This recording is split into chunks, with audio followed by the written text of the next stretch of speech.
Picture, if you will, a lake at dawn. Its surface is a perfect mirror of obsidian glass, reflecting the quiet blush of the sky and the silent silhouettes of ancient trees. There is a profound peace in this image, a sense of wholeness, of perfect tranquility. And then, a single pebble is tossed into its center. The impact is small, almost insignificant, but the ripples it creates are not. They spread relentlessly, in ever-widening circles, reaching every shore, distorting the perfect reflection into a fractured, trembling image of what was. That pebble is the notification on your phone. It is the urgent tone in an email. It is the headline scrolling across a screen, the memory of a past hurt, the worry for a future that has not yet arrived. And the ripples are the ceaseless agitation of your own mind. We spend so much of our lives searching for that initial, perfect stillness, but we look for it on the outside. We believe it can be purchased with the next promotion, found in a new relationship, achieved through the accumulation of possessions, or escaped to on a distant vacation. But this peace is conditional, as fragile as the lake's surface, easily and inevitably disturbed by the next pebble, and the next, and the next. The truth is, many of us are living in the heart of a hurricane, a storm of constant stimulation. There is the external noise of a world that never sleeps, a world that demands more, faster, and better.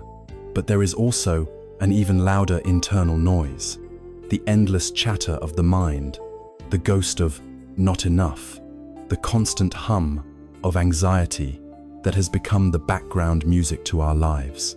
This relentless storm leads to a deep and pervasive exhaustion, a feeling of being fundamentally overwhelmed, of being adrift on a turbulent sea with no land in sight. But what if there was another way?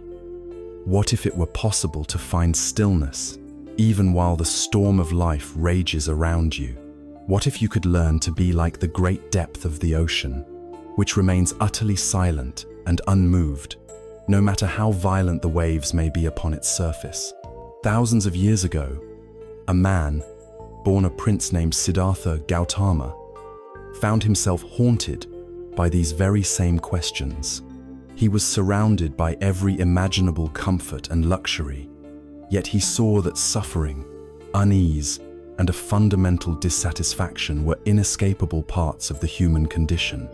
His great journey was not to create a religion to be worshipped, but to develop something more like a science of the mind, a profound, methodical investigation into the nature of our own consciousness.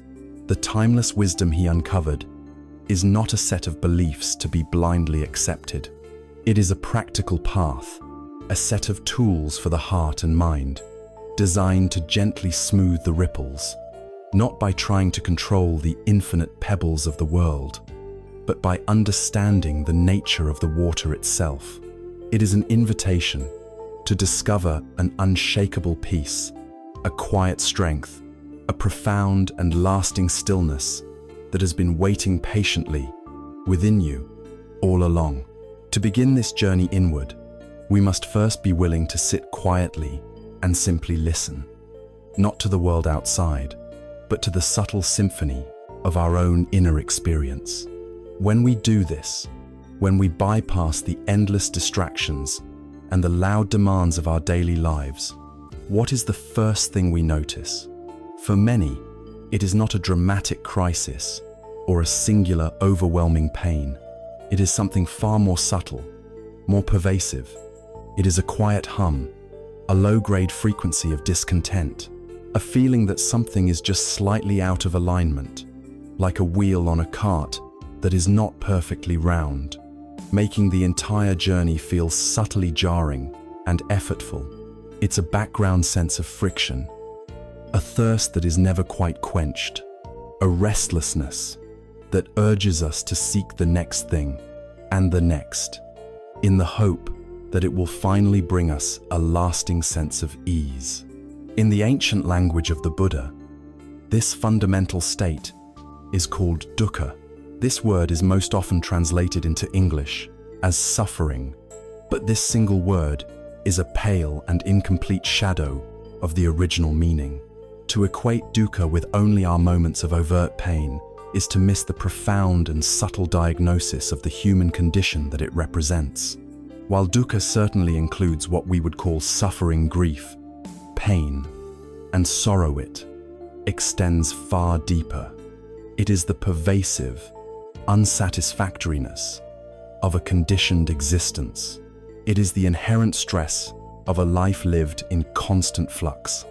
To truly understand this, we can explore dukkha on three distinct yet interwoven levels. The first level is the most obvious and universally understood. It is called dukkha, which means suffering as ordinary pain. This is the raw, unavoidable pain of life.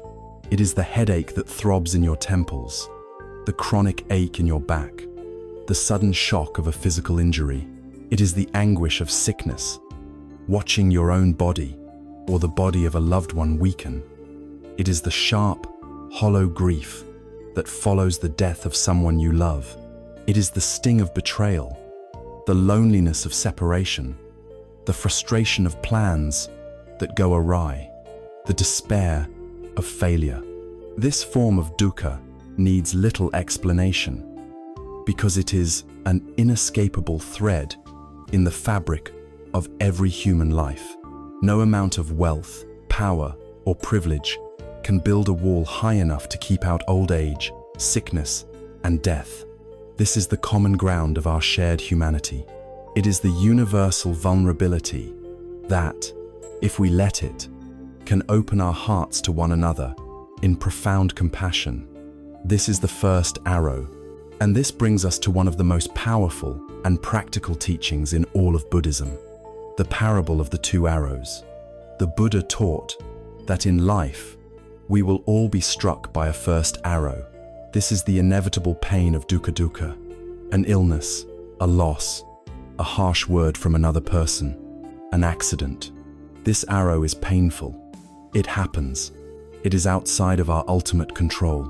But then, there is a second arrow. This arrow is the one we shoot at ourselves. After the first arrow of pain strikes, we react. We think, why me? This is terrible. This is unfair. I can't stand this. My life is ruined.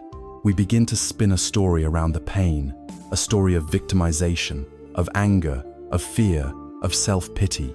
This story, this mental proliferation, this resistance to what has already occurred, is the second arrow. And it is this second arrow that causes the vast majority of our deepest suffering. The first arrow is pain.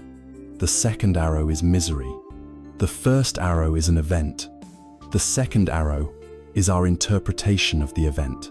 Imagine you lose your job. That is the first arrow. It hurts. There is financial uncertainty, a sense of rejection. It is a painful event. The second arrow comes immediately after. It is the voice that says, I'm a failure. I'll never find another job. Everyone must think I'm incompetent. My whole future is destroyed.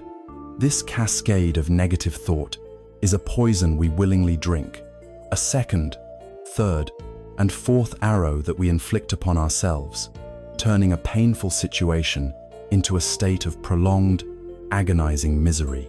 The path of wisdom does not promise us a life free from first arrows. That would be a false promise. Instead, it offers us the skill, the mindfulness, and the clarity to learn how not to shoot the second arrow. It teaches us to feel the pain of the first arrow fully, to acknowledge it with kindness and acceptance, but to stop the chain reaction of mental commentary that multiplies the pain 100-fold. The second level of dukkha is more subtle. It is called viparinama dukkha, the suffering that arises from change. This is the anxiety that is secretly woven into the very fabric of our happiness. It is the pain of pleasant things coming to an end. Think of the most perfect vacation you've ever had. The sun is warm, the company is joyful, the scenery is beautiful, and yet, even in the midst of that joy, a subtle thought can arise. This will be over soon. The last day of the vacation is always tinged with a unique kind of sadness, the sadness of returning to ordinary life. That feeling, that subtle unease that accompanies even our most cherished moments of happiness, is viparinama dukkha.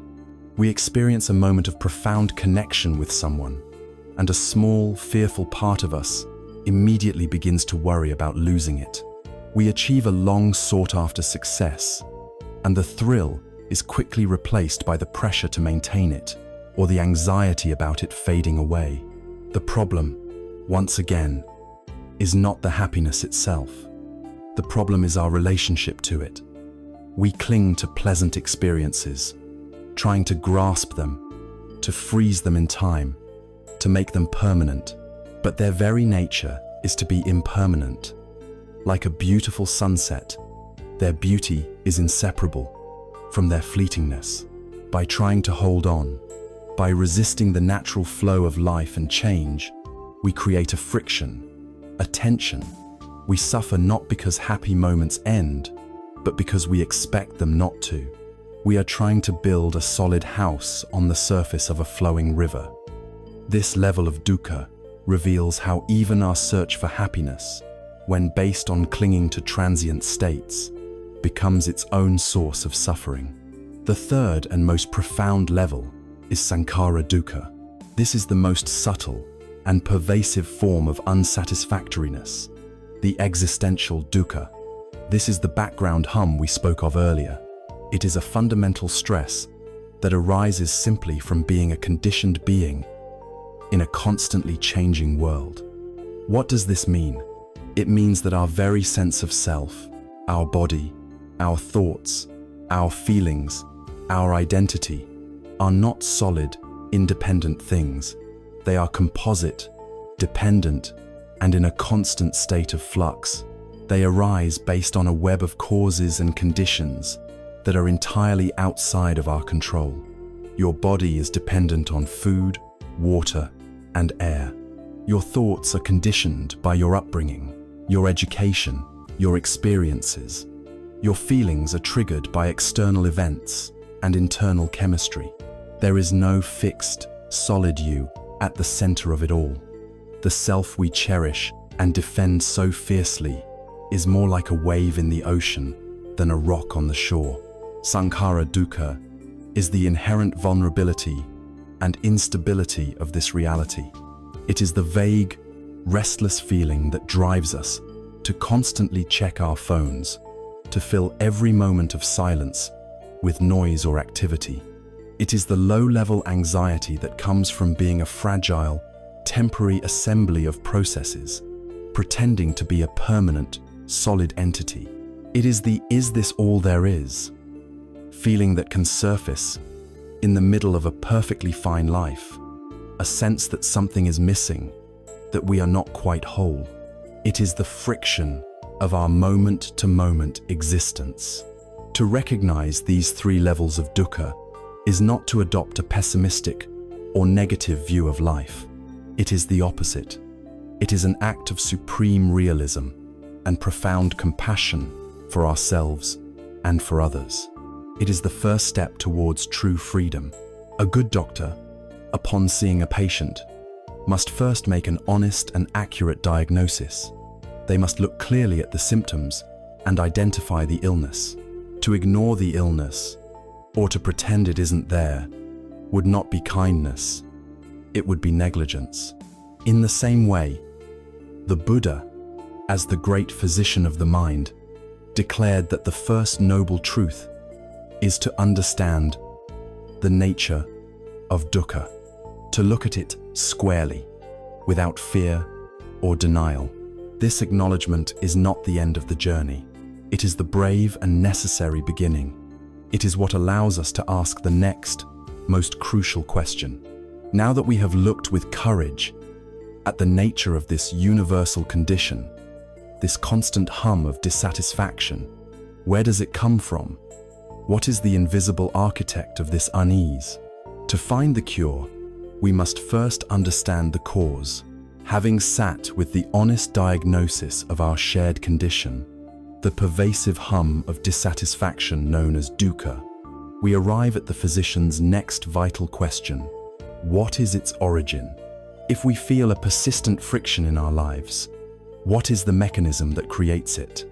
The answer, provided by the Buddha, is both startlingly simple and profoundly radical. The cause of our suffering is not found in the world outside of us. It is not the fault of other people, of our circumstances, of our government, or of fate. The architect of our suffering, the invisible puppet master, pulling the strings of our discontent, resides entirely within our own minds. This is the second noble truth, and it is a revelation that shifts the locus of power from the external world directly into our own hands. The root cause is a primal, unquenchable thirst. In the Pali language, this is called Tanha. While often translated as craving or desire, the word Tanha more accurately evokes the desperate, parched feeling of a person dying of thirst. It is not a gentle wanting. It is a deep, instinctual, and relentless drive.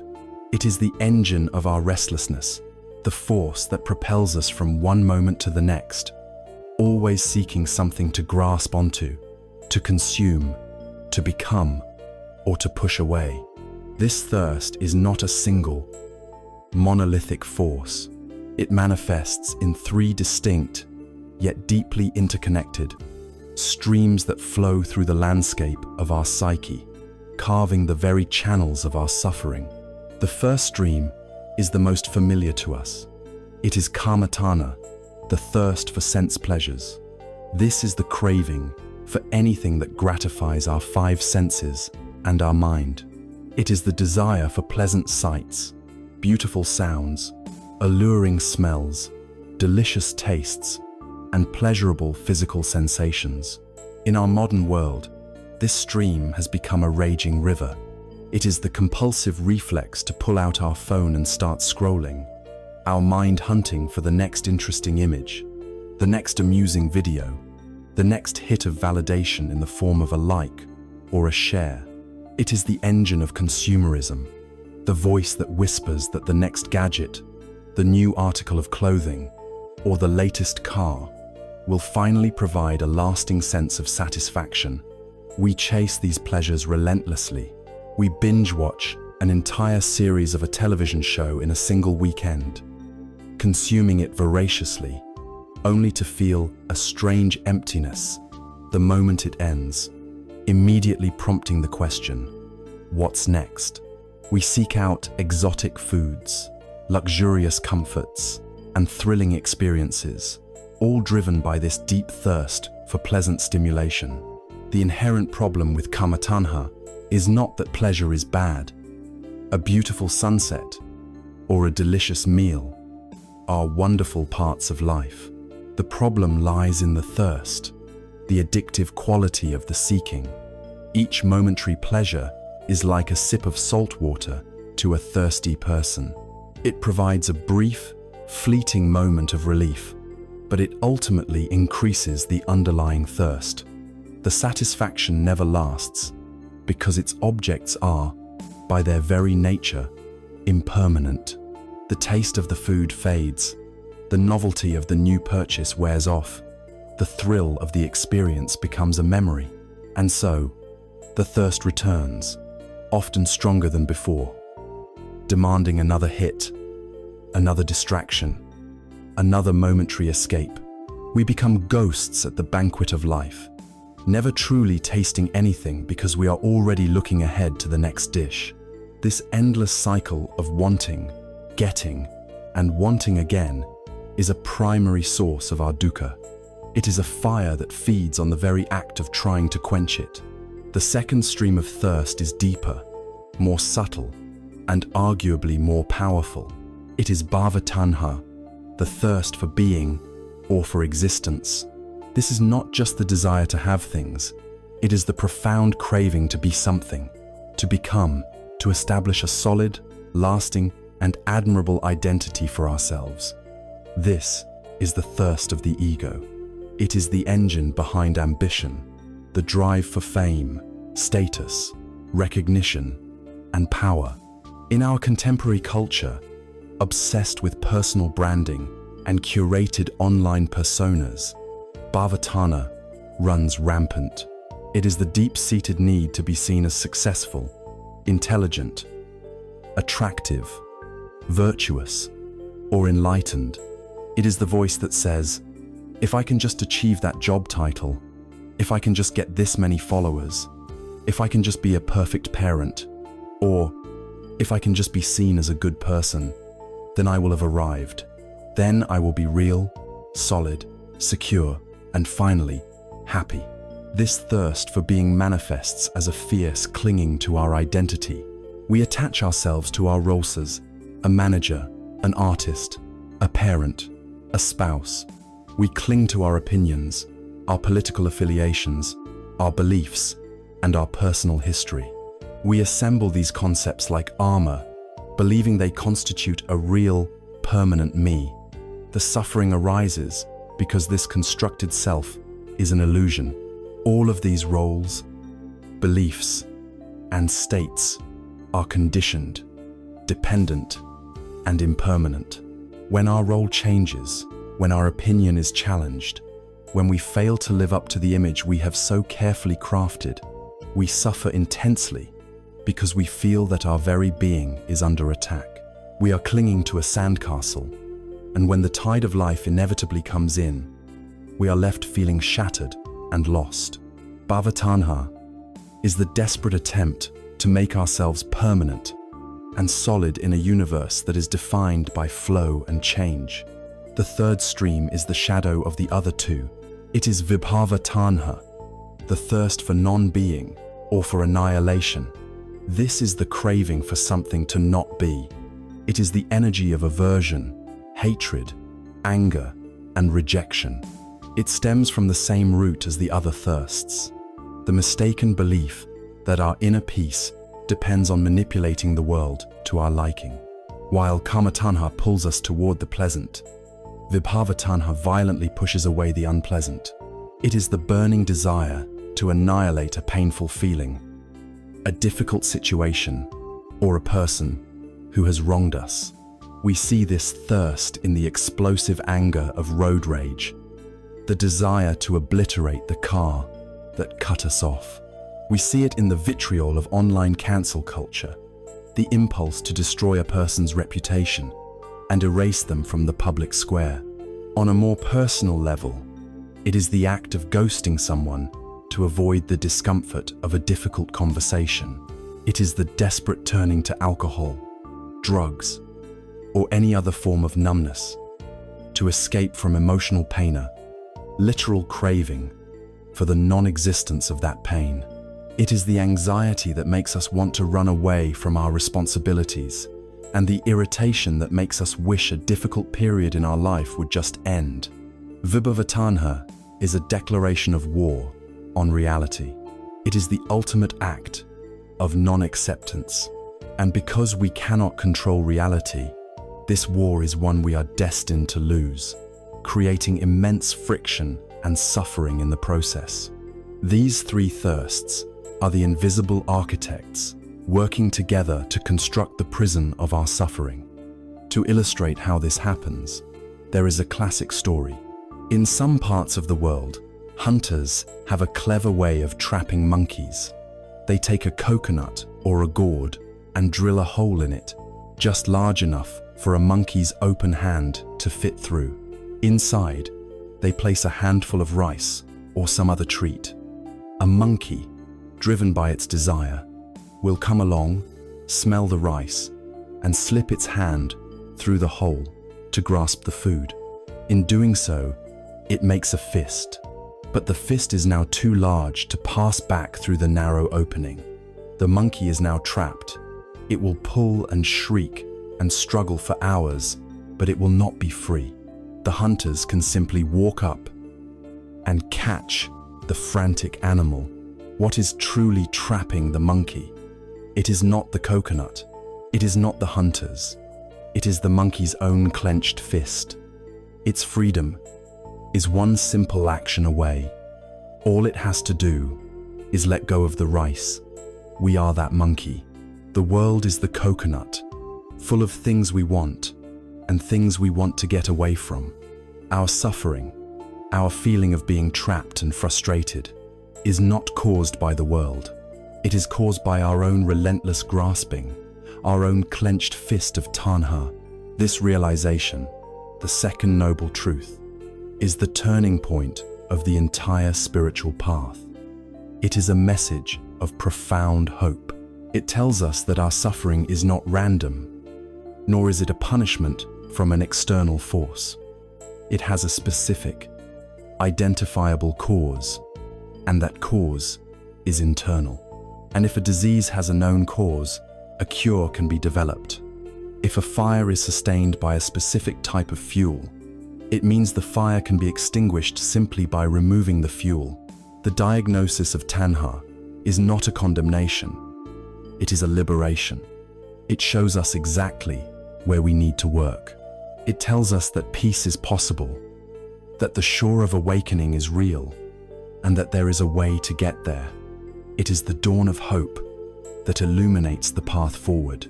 We have journeyed into the heart of our own unease. We have looked with unflinching honesty at the pervasive condition of dukkha, the subtle and profound unsatisfactoriness of a life in flux. We have identified its root, the invisible architect of our suffering, as Tanha, the relentless, internal thirst for things to be other than they are. And here, we stand at a critical juncture. Faced with this diagnosis, a deep and understandable question may arise in the heart. Are we then condemned to this cycle? Is the human experience simply an endless and exhausting struggle against this inner thirst? A lifelong battle fought against the currents of our own mind? It is here that the path turns from the darkness of diagnosis to the dawn of a liberating hope. The answer offered by the Buddha is a clear, resounding, and world-changing one. Number, you are not condemned. There is an end to suffering. This is the third noble truth, known as Nirodha, which translates to cessation. If the first truth is the diagnosis of the illness, and the second truth is the identification of its cause, then the third truth is the prognosis. The physician looking at the patient with compassionate certainty and declaring, there is a cure. This condition is treatable. You can be well again. This is arguably the most hopeful and vital message in all of Buddhist thought. It asserts that freedom is possible. Peace is not a myth, a state of profound well-being, free from the fever of craving and the friction of dissatisfaction, is an achievable human potential. This state of ultimate freedom and peace is often known by another name, a word that is famous throughout the world, yet is almost always misunderstood: nirvana. Before we explore what nirvana is, it is essential to clear away the fog of what it is not.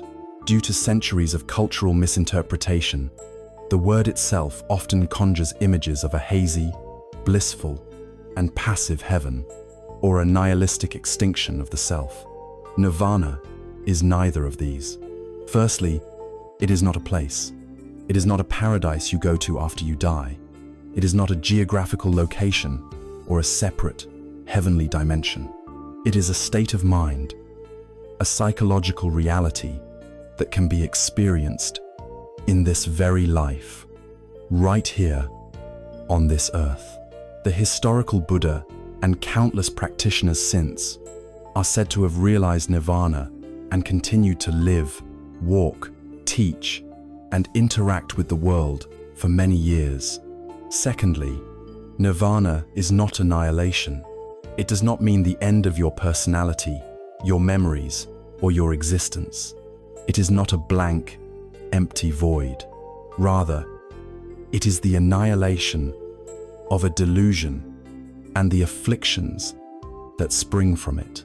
What is extinguished is the false belief in a solid, separate, independent self, the very ego identity that fuels the thirst for being and non-being. And with the removal of that fundamental delusion, the fires that it fuels are also extinguished. The fire of greed, the fire of hatred, and the fire of ignorance.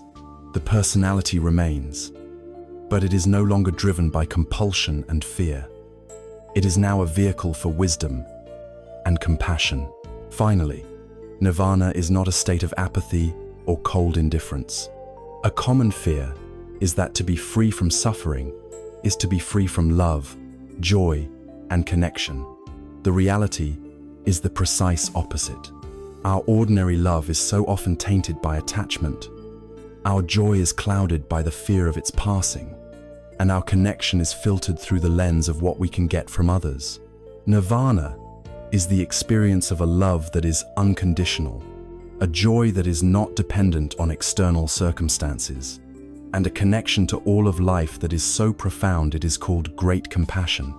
It is a state of heightened sensitivity and boundless empathy, but one that is no longer thrown off balance by selfish craving or aversion. The literal meaning of the word nirvana is to extinguish or to blow out, as one would blow out a candle flame. This metaphor is perfect. Imagine your ordinary mind, driven by Tanha, as a flickering, agitated candle flame. It is constantly dancing and wavering, distorted by the winds of desire.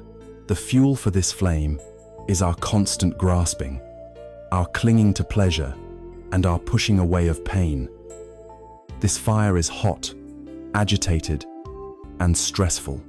It consumes us, and everything we see is viewed through the distorted, wavering light of this flame. Nirodha, or nirvana, is the extinguishing of this flame. The wind of Tanha has ceased to blow. The fuel of clinging has been withdrawn. And what is left? Not darkness. What is left is the clear, steady, radiant light of awareness itself, no longer distorted. The consuming heat of anxiety, stress, and obsession gives way to a profound and soothing coolness, which is a classical description of this state of peace. It is the end of the mind's fever. This leads us to another powerful metaphor, that of the patient and the cure. When you are suffering from a high fever, your entire reality is one of pain, agitation, confusion, and discomfort. Your senses are unreliable. Your mind is delirious. When the fever finally breaks, you do not cease to exist. You are not annihilated. You simply return to your natural state of health. The sickness is gone, but you remain. You are, in fact, more truly yourself than you were when you were in the grip of the illness. Nirvana is precisely this. It is the mind's return to its own intrinsic health. The delirium of greed and the shivering aversion of hatred have passed. The mind is now clear, calm, and functions with optimal well-being. Let us return one last time to the image of the lake from our beginning. We saw how the pebbles of life's events create the ripples of dukkha. We then saw how the winds of Tanha, our inner craving, keep those ripples in a state of constant agitation, never allowing the water to become still. Nirodha is the state where the wind has completely and utterly died down. When the wind of craving ceases, the surface of the lake, our mind, naturally becomes perfectly placid and still. And what happens when water becomes still? It becomes transparent. It becomes clear. For the first time, we can see right down to the bottom, and the surface, now a perfect mirror, reflects the sky, the trees, and the world exactly as they are, without the slightest distortion. A mind that has realized Nirodha is a mind that sees reality with pristine clarity, free from the distorting filters of wanting and fearing. There is a beautiful story that illustrates this. Imagine that you are told there is a priceless, perfectly luminous jewel resting on the seabed at the bottom of the ocean. You desire this jewel, so you go out in a boat and peer down into the water. But the ocean is deep, and its surface is constantly being churned up by storms and currents. The water is opaque, filled with mud and sand. You can see nothing. In your frustration, you might think the jewel doesn't exist. You might try to throw things into the water to try and find it, or paddle frantically. But all this does is stir up more mud and make the water even murkier. A wise person, however, would understand that the task is not to create the jewel. The task is to bring about the conditions for its discovery. The work is to find a way to calm the storms and still the currents. When the agitation of the water ceases, the mud, the sand, and the silt will all, by their own nature, gently settle on the bottom.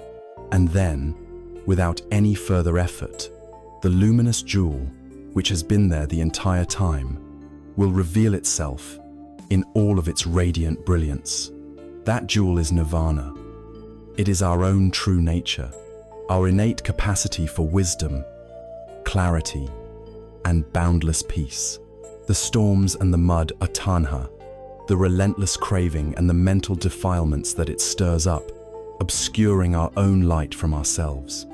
The spiritual path is not a process of becoming someone we are not. It is a process of subtraction, of ceasing the frantic activity that clouds the water, so that we can finally see the treasure that has been our birthright all along. The third noble truth, the truth of Nirodha, is the destination. It is the shore of awakening. It provides the why for the entire journey.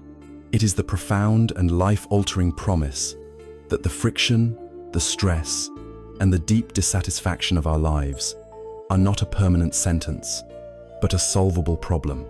It gives us a reason to begin the work. And so, the logical framework is now complete. 1. We have seen that the illness of dukkha is real. 2. We have identified its cause as the inner virus of Tanha. 3. We have received the hopeful prognosis that a cure, a state of perfect well-being called Nirodha, is possible. This leads us to the final and most practical question of all. What is the prescription? What is the actual medicine we must take? If this peaceful shore of awakening truly exists, then what is the vessel that can carry us across the turbulent waters of our lives to get there? We have stood on the shore of our present reality and acknowledged the illness of dukkha.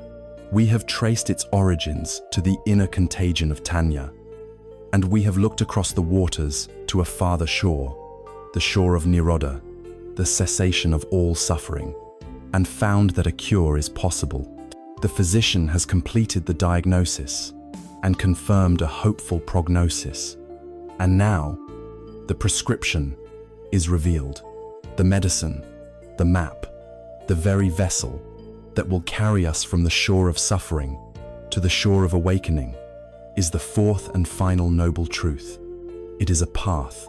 It is not a set of divine commandments handed down from on high, nor is it a collection of abstract philosophical beliefs. It is a practical, pragmatic, and profound design for living. It is called the Noble Eightfold Path. Think of it as a blueprint for a well-lived life, a guide to cultivating the human heart and mind to their highest potential. The Buddha described this path as the middle way, a balanced and intelligent course that avoids the two extremes he himself had explored and found wanting. It avoids the extreme of sensual indulgence, the belief that happiness can be found by endlessly gratifying our cravings, and it avoids the extreme of severe self-mortification, the belief that wisdom can be found by punishing and denying the body. The Eightfold Path is a way of life that is both deeply ethical and profoundly liberating, a path of clarity, integration, and balance. To understand the nature of this path, There is no better metaphor than the one the Buddha himself offered, the parable of the raft. Imagine a person standing on the bank of a wide and dangerous river. The near shore is fraught with peril and fear, while the far shore is safe, peaceful, and secure. The river is the turbulent flow of samsara, the endless cycle of suffering, driven by craving and ignorance. The far shore is nirvana. A foolish person might try to jump in and swim, only to be swept away by the current. A wise person, however, understands the need for a vessel. They gather materials from the near-shore reeds, branches, vines, and leaves, and with skill and effort, they fashion a sturdy raft. These materials are the 8 factors of the path. The effort of building and paddling is the practice itself. Using this raft, the person crosses the turbulent waters safely and arrives on the far shore of peace. But the parable does not end there. The Buddha asks, what would a wise person do now? Would they say, this raft has been so very useful to me. I must show my gratitude by carrying it on my head wherever I go? Of course not. They would moor the raft or let it drift away and continue their journey on land, unencumbered. This is a crucial teaching. The Eightfold Path is a tool. It is a pragmatic vehicle for liberation. It is meant to be used, not worshipped. Its value is in its application, not its mere existence as a doctrine to be clung to. So what are the 8 elements that constitute this raft? At first, a list of 8 foreign-sounding terms can feel overwhelming, but it is made much simpler when we understand that they are not 8 separate sequential steps, but rather 3 interconnected pillars that support the entire structure of the path. These 3 pillars are wisdom, ethical conduct, and mental discipline. The first pillar is wisdom, or panya in the Pali language. This is the seeing aspect of the path. It is the compass, the map, the steering wheel of our vessel. It provides our orientation and ensures we are headed in the right direction. Without wisdom, any effort or discipline we apply could be misguided. This pillar consists of 2 factors, right view and right intention. The second pillar is ethical conduct, or sila. This is the doing aspect of the path, how we conduct ourselves in the world. It is the very foundation of our journey, ensuring that our actions are harmonious and do not create further suffering for ourselves or for others. It is about living with integrity. If wisdom is the steering wheel, ethical conduct is ensuring the car has 4 sound tires and does not crash into anyone. This pillar consists of 3 factors: right speech, right action, and right livelihood. The third pillar is mental discipline, or samadhi. This is the training aspect of the path. It is the internal work of strengthening and purifying the mind itself, turning it from an agitated and distracted master into a calm and powerful servant. This is the engine of the raft, providing the focused energy needed to cross the river. This pillar consists of 3 factors: right effort, right mindfulness, and right concentration. Wisdom, ethics, and mental discipline. Seeing, acting, and training. All 3 are utterly essential and mutually supportive. Let us take a brief tour of these 8 factors, which we will explore in much greater depth in the chapters to come. The pillar of wisdom begins with right view. This is the foundation of the entire path. It is seeing the world, not as we wish it were, but as it truly is. It means understanding the nature of the 4 noble truths, seeing the reality of impermanence, dissatisfaction, and the selfless nature of existence.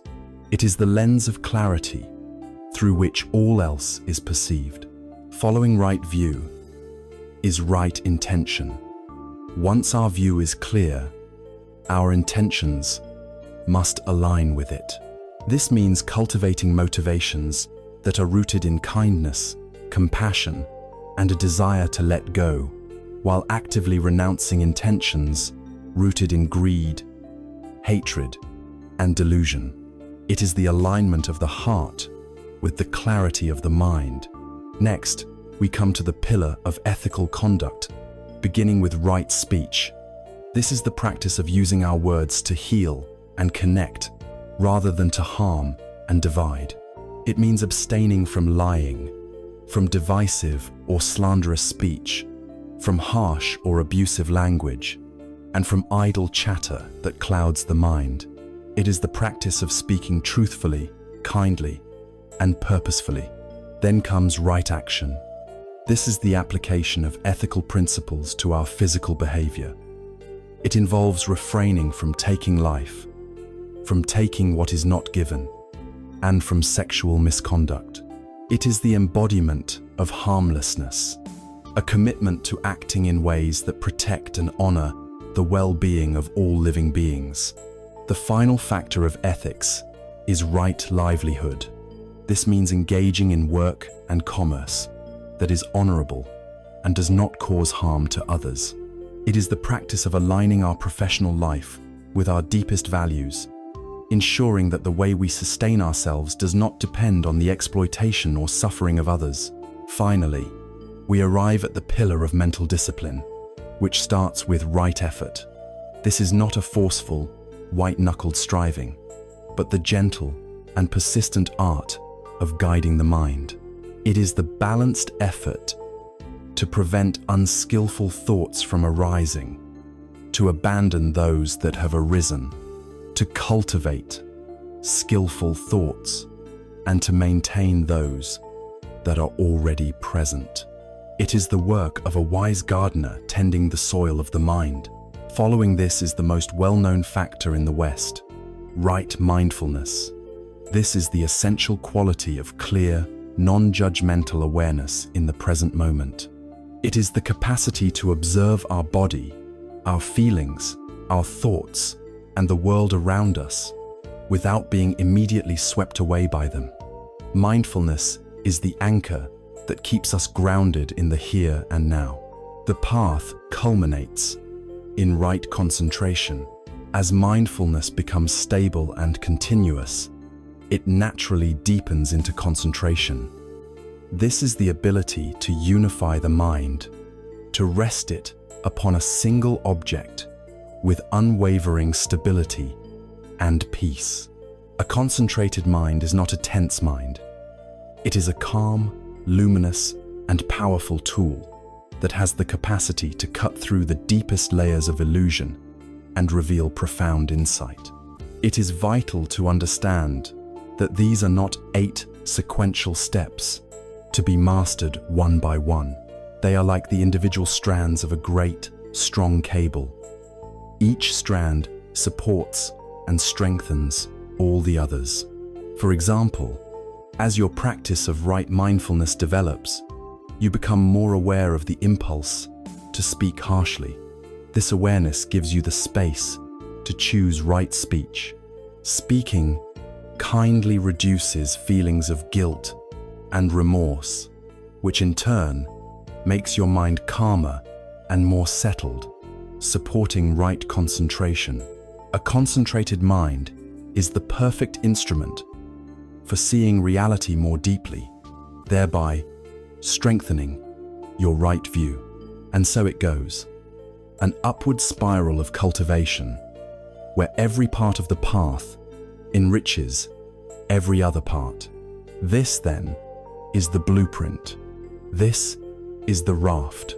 The noble Eightfold Path is an invitation to a life of conscious cultivation.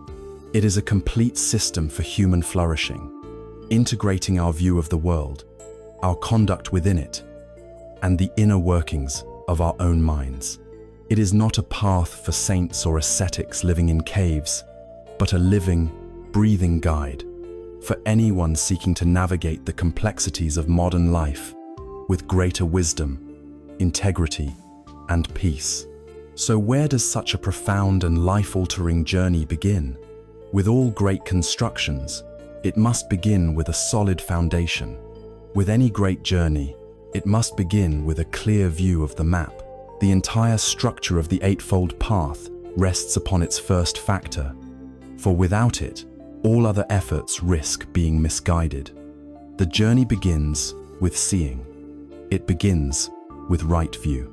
We have arrived at the beginning of the path itself, the very first footstep on this journey to the shore of awakening. With any great endeavor, the foundation is everything. A house built on sand will crumble, no matter how beautifully it is constructed. A journey undertaken with a faulty map will only lead one further astray. The foundation of the Noble Eightfold Path, the map for the entire journey, is its first factor, Samma Ditthi, or right view.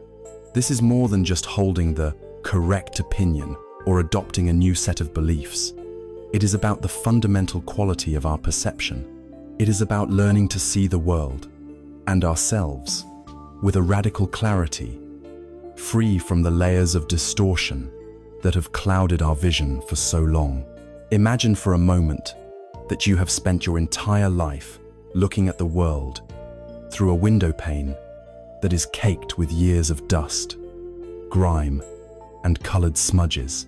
You have become so accustomed to the distorted view that you believe the smudges are part of the landscape. The world, to you, appears dim, streaked, and confusing. Right view is the patient and deliberate act of cleaning that window.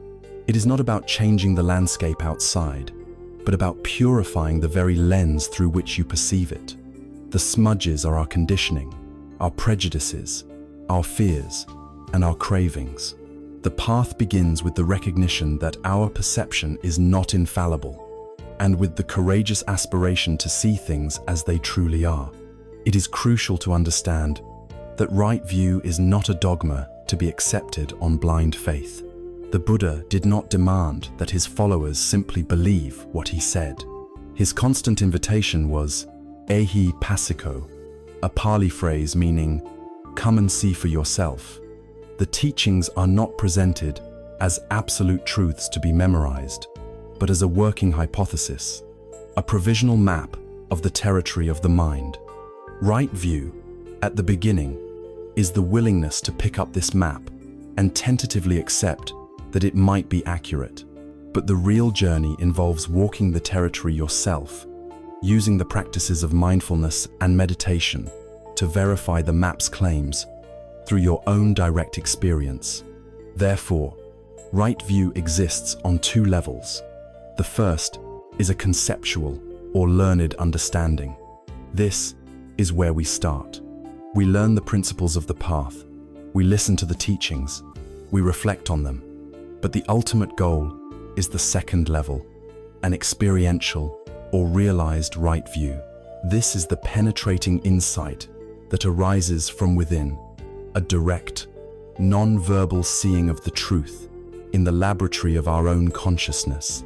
The map is useful, but it is no substitute for the direct experience of the landscape. So, what does this map, this framework of right view, ask us to see? Its most fundamental object is the very structure we have already explored, the Four Noble Truths. To have right view is to begin to see their operation in every moment of our lives. It is to see, not just as a theory but as a felt reality, that clinging to a pleasant feeling, which is already fading, is a form of dukkha. It is to watch our own mind and see the arising of Tanha, the thirst, when we are cut off in traffic or when we crave a word of praise. It is to notice the moment of peace, of nirodha, that descends when a powerful craving finally subsides.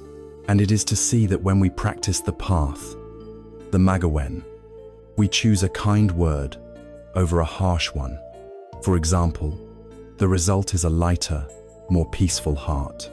Right view is the ability to see this fourfold process unfolding, moment by moment.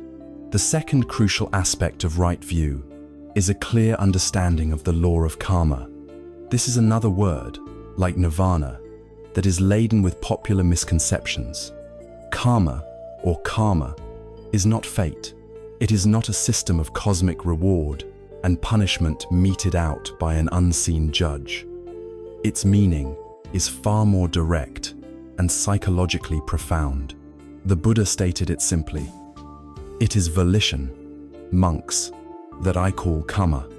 In other words, karma is intentional action.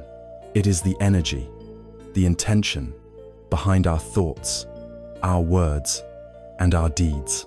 Right view means understanding that this law of cause and effect is woven into the fabric of our lives. Intentions rooted in wholesomeness and generosity, kindness, compassion, and clarity tend to lead to favorable and happy outcomes for ourselves and others.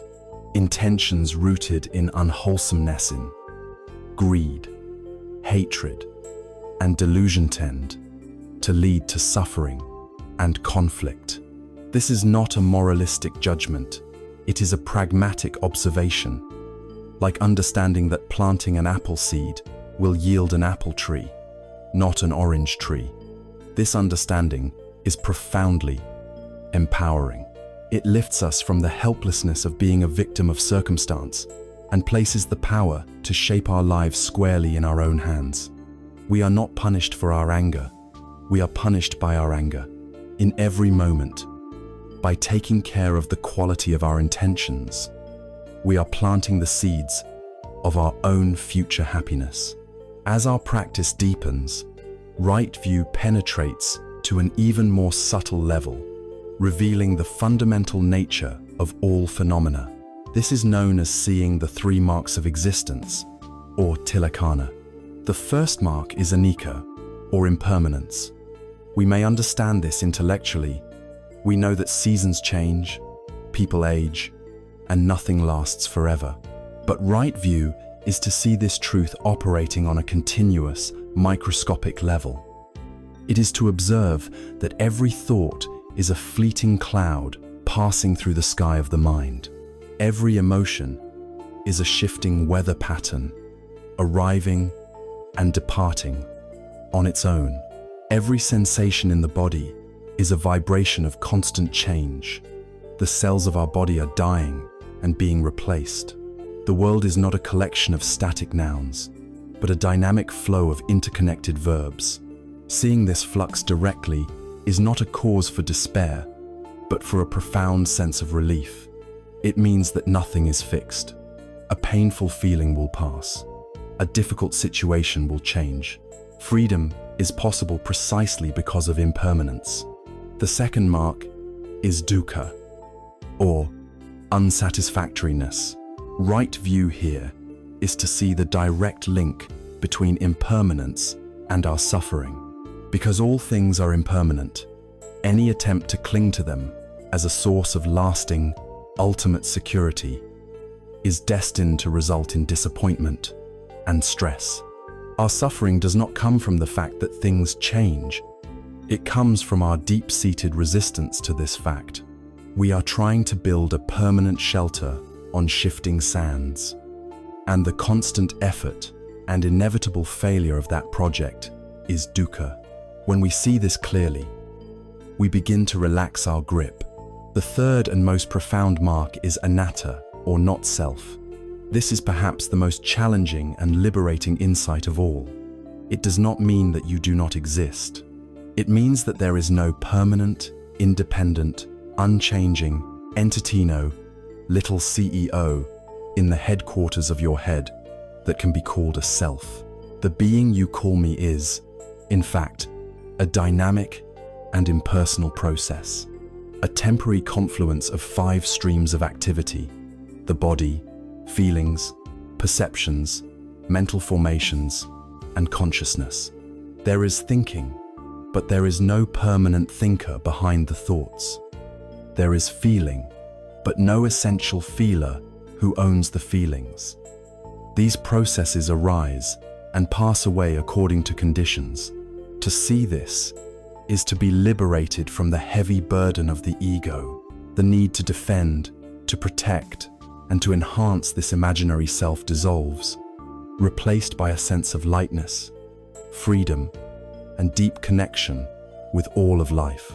There is a famous ancient parable that beautifully illustrates the difference between our ordinary, partial view and right view. The story tells of a king who brought several men who were born blind to his courtyard, where he had placed an elephant. He asked each man to touch the elephant and describe what it was. The first man touched the elephant's leg and declared, "An elephant is like a great, sturdy pillar." The second man touched the tail and said, "No, you are wrong. An elephant is like a rope with a brush at the end." The third touched the tusk and insisted, "An elephant is like a cold, hard spear." Another touched the ear and described it as a large fan, while the one who touched its broad side was convinced it was a solid wall. They soon fell into a heated argument, each man absolutely certain of his own experience and utterly unable to understand the others. Our ordinary view is like that of the blind men. Conditioned by our limited experience, we grasp one small part of reality and mistake it for the whole. Right view is the ability to see the entire elephant.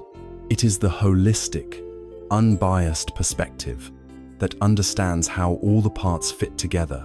Right view, then, is the foundation stone and the guiding light of the path. It is both the beginning of the journey and, in its fully realized form, its final culmination.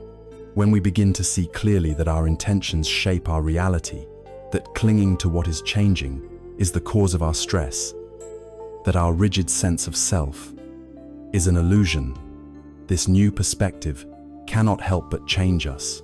A clear understanding of the landscape inevitably informs where we want to go. This clear seeing, this dawning wisdom, does not remain a cold, abstract concept.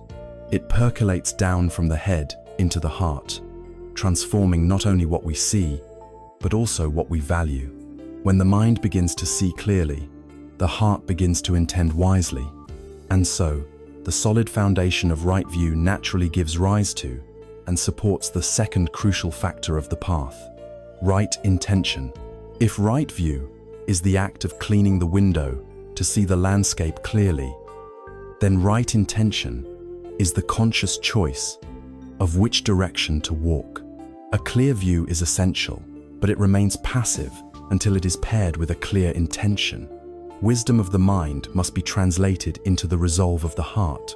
This is the role of the second factor of the path, Samma Sankappa, or right intention. It is the quality of our motivation, the rudder that steers the ship of our life, directing it away from the reefs of suffering and towards the safe harbor of peace. It is here that we move from passive observation to active cultivation. We begin to consciously shape the inner world that, in turn, shapes our every word and action. The most powerful way to understand this process is to think of your mind as a garden. Over the years, many seeds have been planted in this garden, some by you and many by others, your family, your culture, your experiences. Some of these seeds have grown into beautiful, fragrant flowers, love, joy, and kindness. Others have grown into sharp, thistled weeds, anger, jealousy, and fear.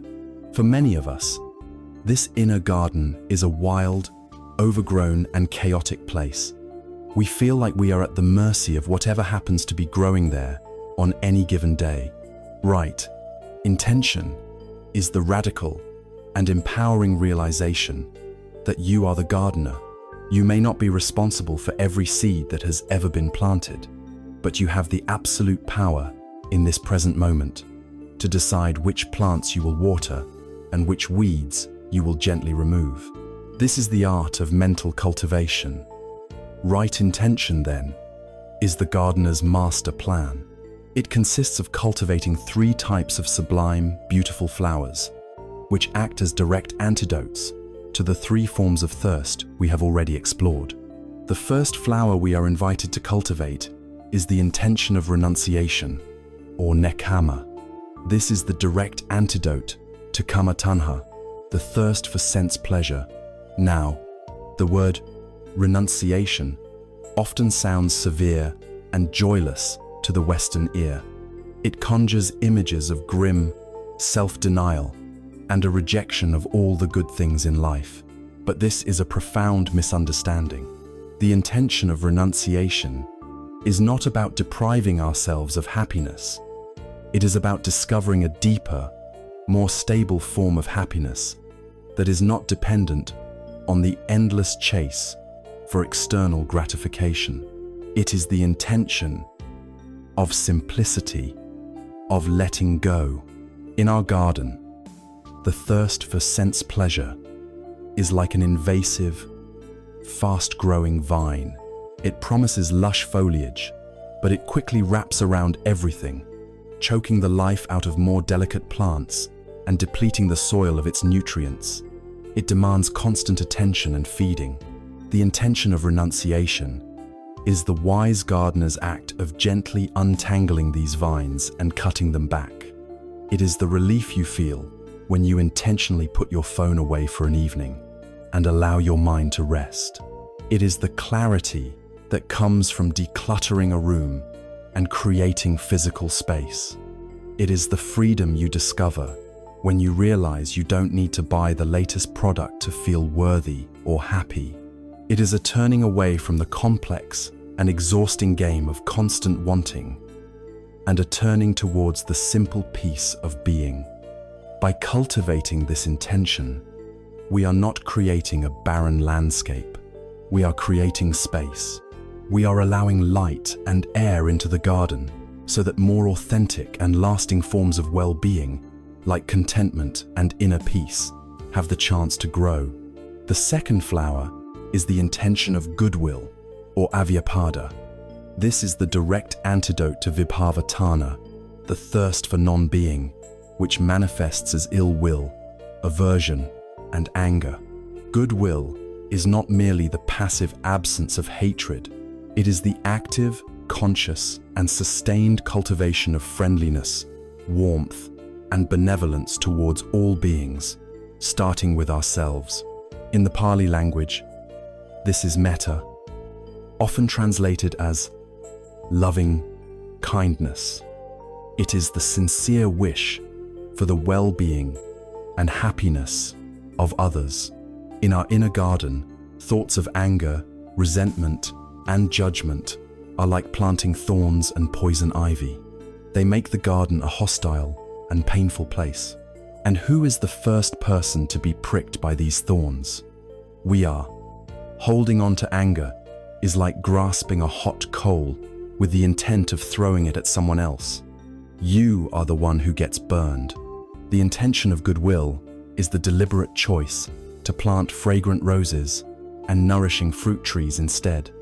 When a thought of irritation towards a colleague arises, the wise gardener notices it. Without judgment for the weed appearing, they gently uproot it and, in its place, plant a seed of goodwill. May they be well. May they find peace. When a harsh wave of self-criticism appears, we meet it not with more harshness, but with the gentle intention of goodwill towards ourselves. May I be kind to myself. May I be happy. The primary beneficiary of our own kindness is always ourself. It transforms the inner landscape from a battlefield into a sanctuary. The third flower is the intention of harmlessness, or avihimsa. This grows from the soil of goodwill and is its deepest expression. It is the unwavering commitment to cause no harm, physically or mentally, to any living being. This intention is rooted in compassion, or karuna, which is the ability to feel the suffering of others and the sincere wish for that suffering to be relieved. It arises from the profound recognition, made possible by right view, that all beings, without exception, share the same fundamental desire to be happy and to avoid pain. The intention of harmlessness guides us to live with a gentle footprint on the world.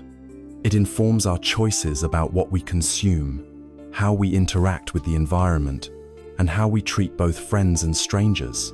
It also applies inwardly. It is the commitment to stop harming ourselves with self-destructive behaviors and cycles of negative self-talk. In our garden, this intention is the commitment to become a nurturing presence, to protect the delicate seedlings, to provide water for thirsty roots, and to foster an ecosystem where life can flourish without fear. It is the ultimate expression of an interconnected heart, understanding that the well-being of the entire garden is inseparable from the well-being of each individual plant. There is a timeless story that perfectly encapsulates the practice of right intention. An old Cherokee elder was teaching his grandson about life. "A fight is going on inside of me," he said to the boy. "It is a terrible fight, and it is between two wolves. One wolf is evil. He is anger, envy, sorrow, regret, greed, arrogance, self-pity, guilt, resentment, lies, and false pride. The other is good.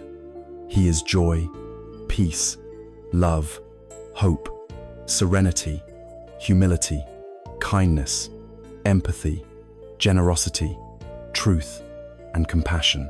This same fight is going on inside you, and inside every other person, too." The grandson thought about it for a minute, and then asked his grandfather, "Which wolf will win?" The old Cherokee simply replied, "The one you feed." Right intention is the conscious and continuous act of choosing which wolf to feed. It is noticing the snarling wolf of anger and choosing not to throw it the meat of our attention. It is hearing the gentle wolf of compassion and choosing to nourish it with kind thoughts and intentions. Every moment presents this choice. Every thought is a handful of food given to one wolf or the other. This is the bridge between our inner world and our outer actions. When we commit to tending the garden of our mind, a profound shift begins to occur. By cultivating intentions of letting go, of goodwill, and of harmlessness, we are changing the very atmosphere of our consciousness. The inner world becomes less of a chaotic wilderness and more of a well-tended sanctuary. The fruits that grow from such a garden cannot help but be wholesome. When the heart is aligned with kindness, the words that flow from it will naturally begin to carry the fragrance of that kindness. The inner clarity of our intention finds its first and most immediate expression in the way we communicate with the world. And so, the path leads us from the inner work of the mind and heart to the outer world of ethical action, beginning with the most powerful tool we possess, our speech. The well-tended garden of right intention naturally leads us to the practice of right speech. As the inner garden of our mind begins to be cultivated through right view and right intention, the first fruits of this labor begin to appear in the world. The very first place our inner state becomes outer reality is through our speech. Words are the bridges we build between our inner world and the consciousness of another. They are the most common, most powerful, and often most unconscious form of action, or karma, that we perform every single day. A single word can start a war or declare peace. It can shatter a heart or heal it. It can build a world of trust or a prison of suspicion. Recognizing this immense power, the Noble Eightfold Path invites us to practice samavaka, or right speech, the first pillar of ethical conduct. This is not a practice of censorship or of being unnaturally polite. It is the deep and mindful art of using our words as instruments of truth, kindness, and healing, rather than as unconscious weapons of harm. The practice of right speech is traditionally understood through four guiding principles, four gates through which our words must pass before they are released into the world. These are primarily framed as abstentions, things to avoid, because by simply ceasing to cause harm with our speech, an enormous amount of suffering is lifted from our own lives and the lives of those around us. The first gate is to abstain from false speech. At its simplest, this means not telling lies. It is a commitment to representing reality as we understand it, to be a person whose word can be trusted. This principle, however, runs much deeper than avoiding overt falsehoods. It includes the subtle exaggerations we employ to make our stories more dramatic or to make ourselves seem more important. It includes the half-truths we tell to avoid embarrassment. It includes making promises we have no real intention of keeping, an act which erodes the foundation of trust in our relationships. In our digital age, this principle is more crucial than ever. It means refraining from sharing articles or posts that we have not verified, refusing to participate in the spread of misinformation and disinformation that poisons our collective conversation. To commit to truthful speech is to commit to living in reality. It aligns our inner world with the outer world, creating a mind that is clear, uncluttered by the need to remember which story was told to which person, and fundamentally at peace with itself. The second gate is to abstain from slanderous or divisive speech. This is the practice of refusing to use words as a wedge to drive people apart. It is the act of carrying tales, of speaking to one person in a way that diminishes their respect or affection for another. This can be as overt as spreading malicious rumors, or as subtle as the seemingly harmless gossip shared over coffee. Office politics, for example, are fueled almost entirely by divisive speech, by comments that create factions, foster suspicion, and destroy team morale. On a societal level, much of our political discourse is built upon divisive speech, framing complex issues in terms of us versus them, demonizing the other side, and making reconciliation impossible. The practice of right speech invites us to become an agent of harmony. Before speaking about someone who is not present, we can ask ourselves a simple question: are my words intended to build bridges or to build walls? To refrain from divisive speech is to refuse to participate in the creation of discord, and instead to protect and nurture the bonds of community. The third gate is to abstain from harsh or abusive speech.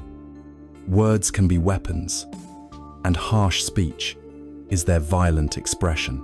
This includes the obvious forms: yelling, cursing, insults, and name-calling. It is the language of anger and aggression, intended to wound, intimidate, or dominate another person. But harsh speech also has its more subtle and insidious forms. It can be the biting sarcasm that is disguised as a joke, but is really a barb of aggression. It can be a condescending tone that belittles another's intelligence. It can be the cold, dismissive language that invalidates another's feelings. The practice here is one of intentional gentleness. It is the commitment to speak to other seven, those with whom we strongly disagree with, a fundamental respect for their dignity as a fellow human being. It is learning to express our needs and our disagreements without resorting to verbal violence. It is to speak in a way that invites dialogue, not defense.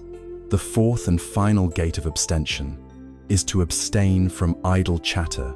This is perhaps the most challenging practice in a world that is saturated with meaningless noise. Idle chatter is speech that has no real purpose.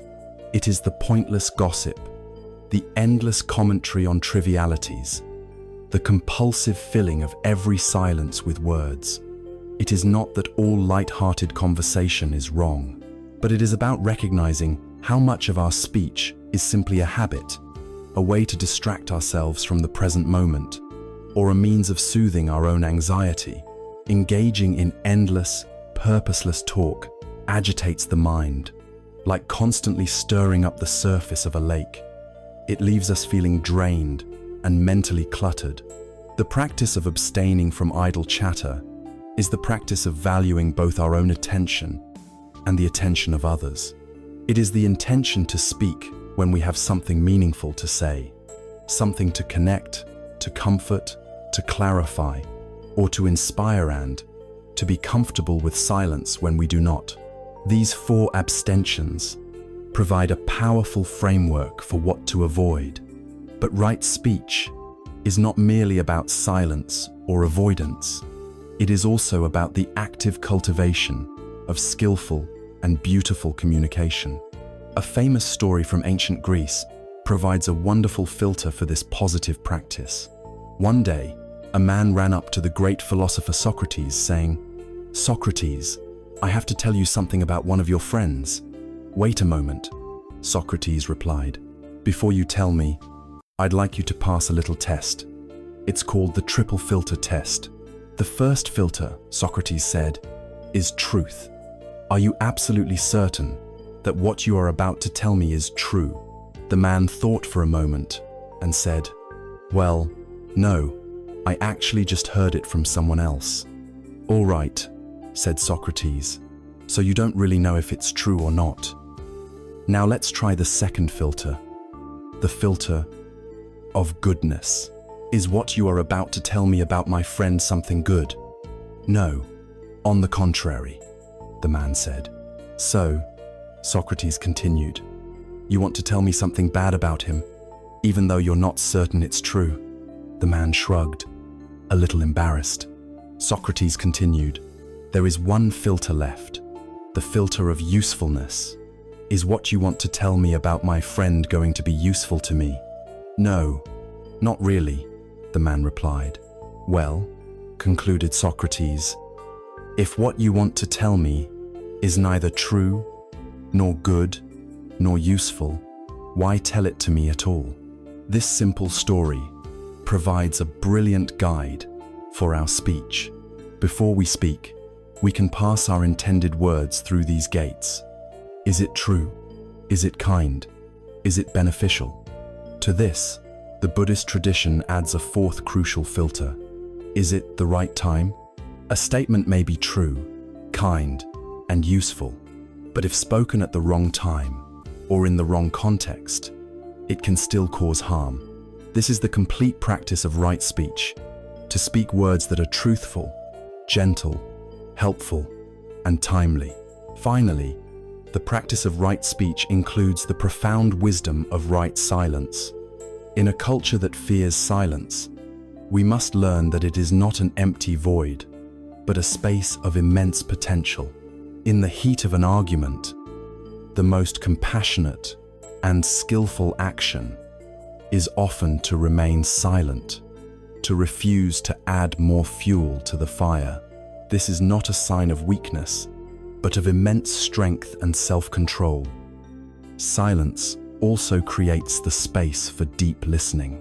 When we are not busy formulating our own response, we can truly hear the words, and more importantly, the feelings behind the words of another person. It is in this shared, receptive silence that true understanding and connection are often born. Right speech, then, is a comprehensive and transformative practice. It asks us to become mindful guardians of the words we release into the world, recognizing that each one has the power to shape reality. By committing to speak truthfully, harmoniously, gently, and purposefully, we heal our relationships and purify our own minds. The integrity we cultivate in our communication becomes the foundation for all our other actions. When our speech is aligned with our wholesome intentions, the path naturally guides us to ensure that our physical deeds are just as skillful. From the world of words, we walk onward to the world of action, to the practice of right action. 1. From the inner world of intention and the verbal world of speech, the path now flows outward into the physical world of deeds. Samakamanta, or right action, is the third factor of the path and the second pillar of ethical conduct. It is the practice of aligning our physical body and its behaviors with the wisdom of our view and the kindness of our intentions. If right intention is the decision to sail towards a peaceful shore, and right speech is the way we communicate with other vessels, then right action is the very way we steer our ship, the way we move through the waters of life.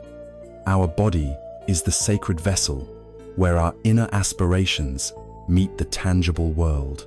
Right action is the commitment to ensure that the wake our vessel leaves behind is one of peace, not turmoil.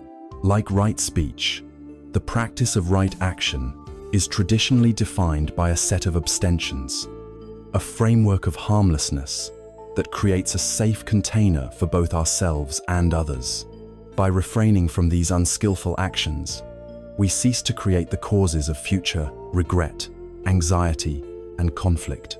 These principles are not arbitrary rules, but compassionate guidelines born from a deep understanding of what leads to suffering and what leads to peace. There are three core principles of right action. The first is to abstain from taking life.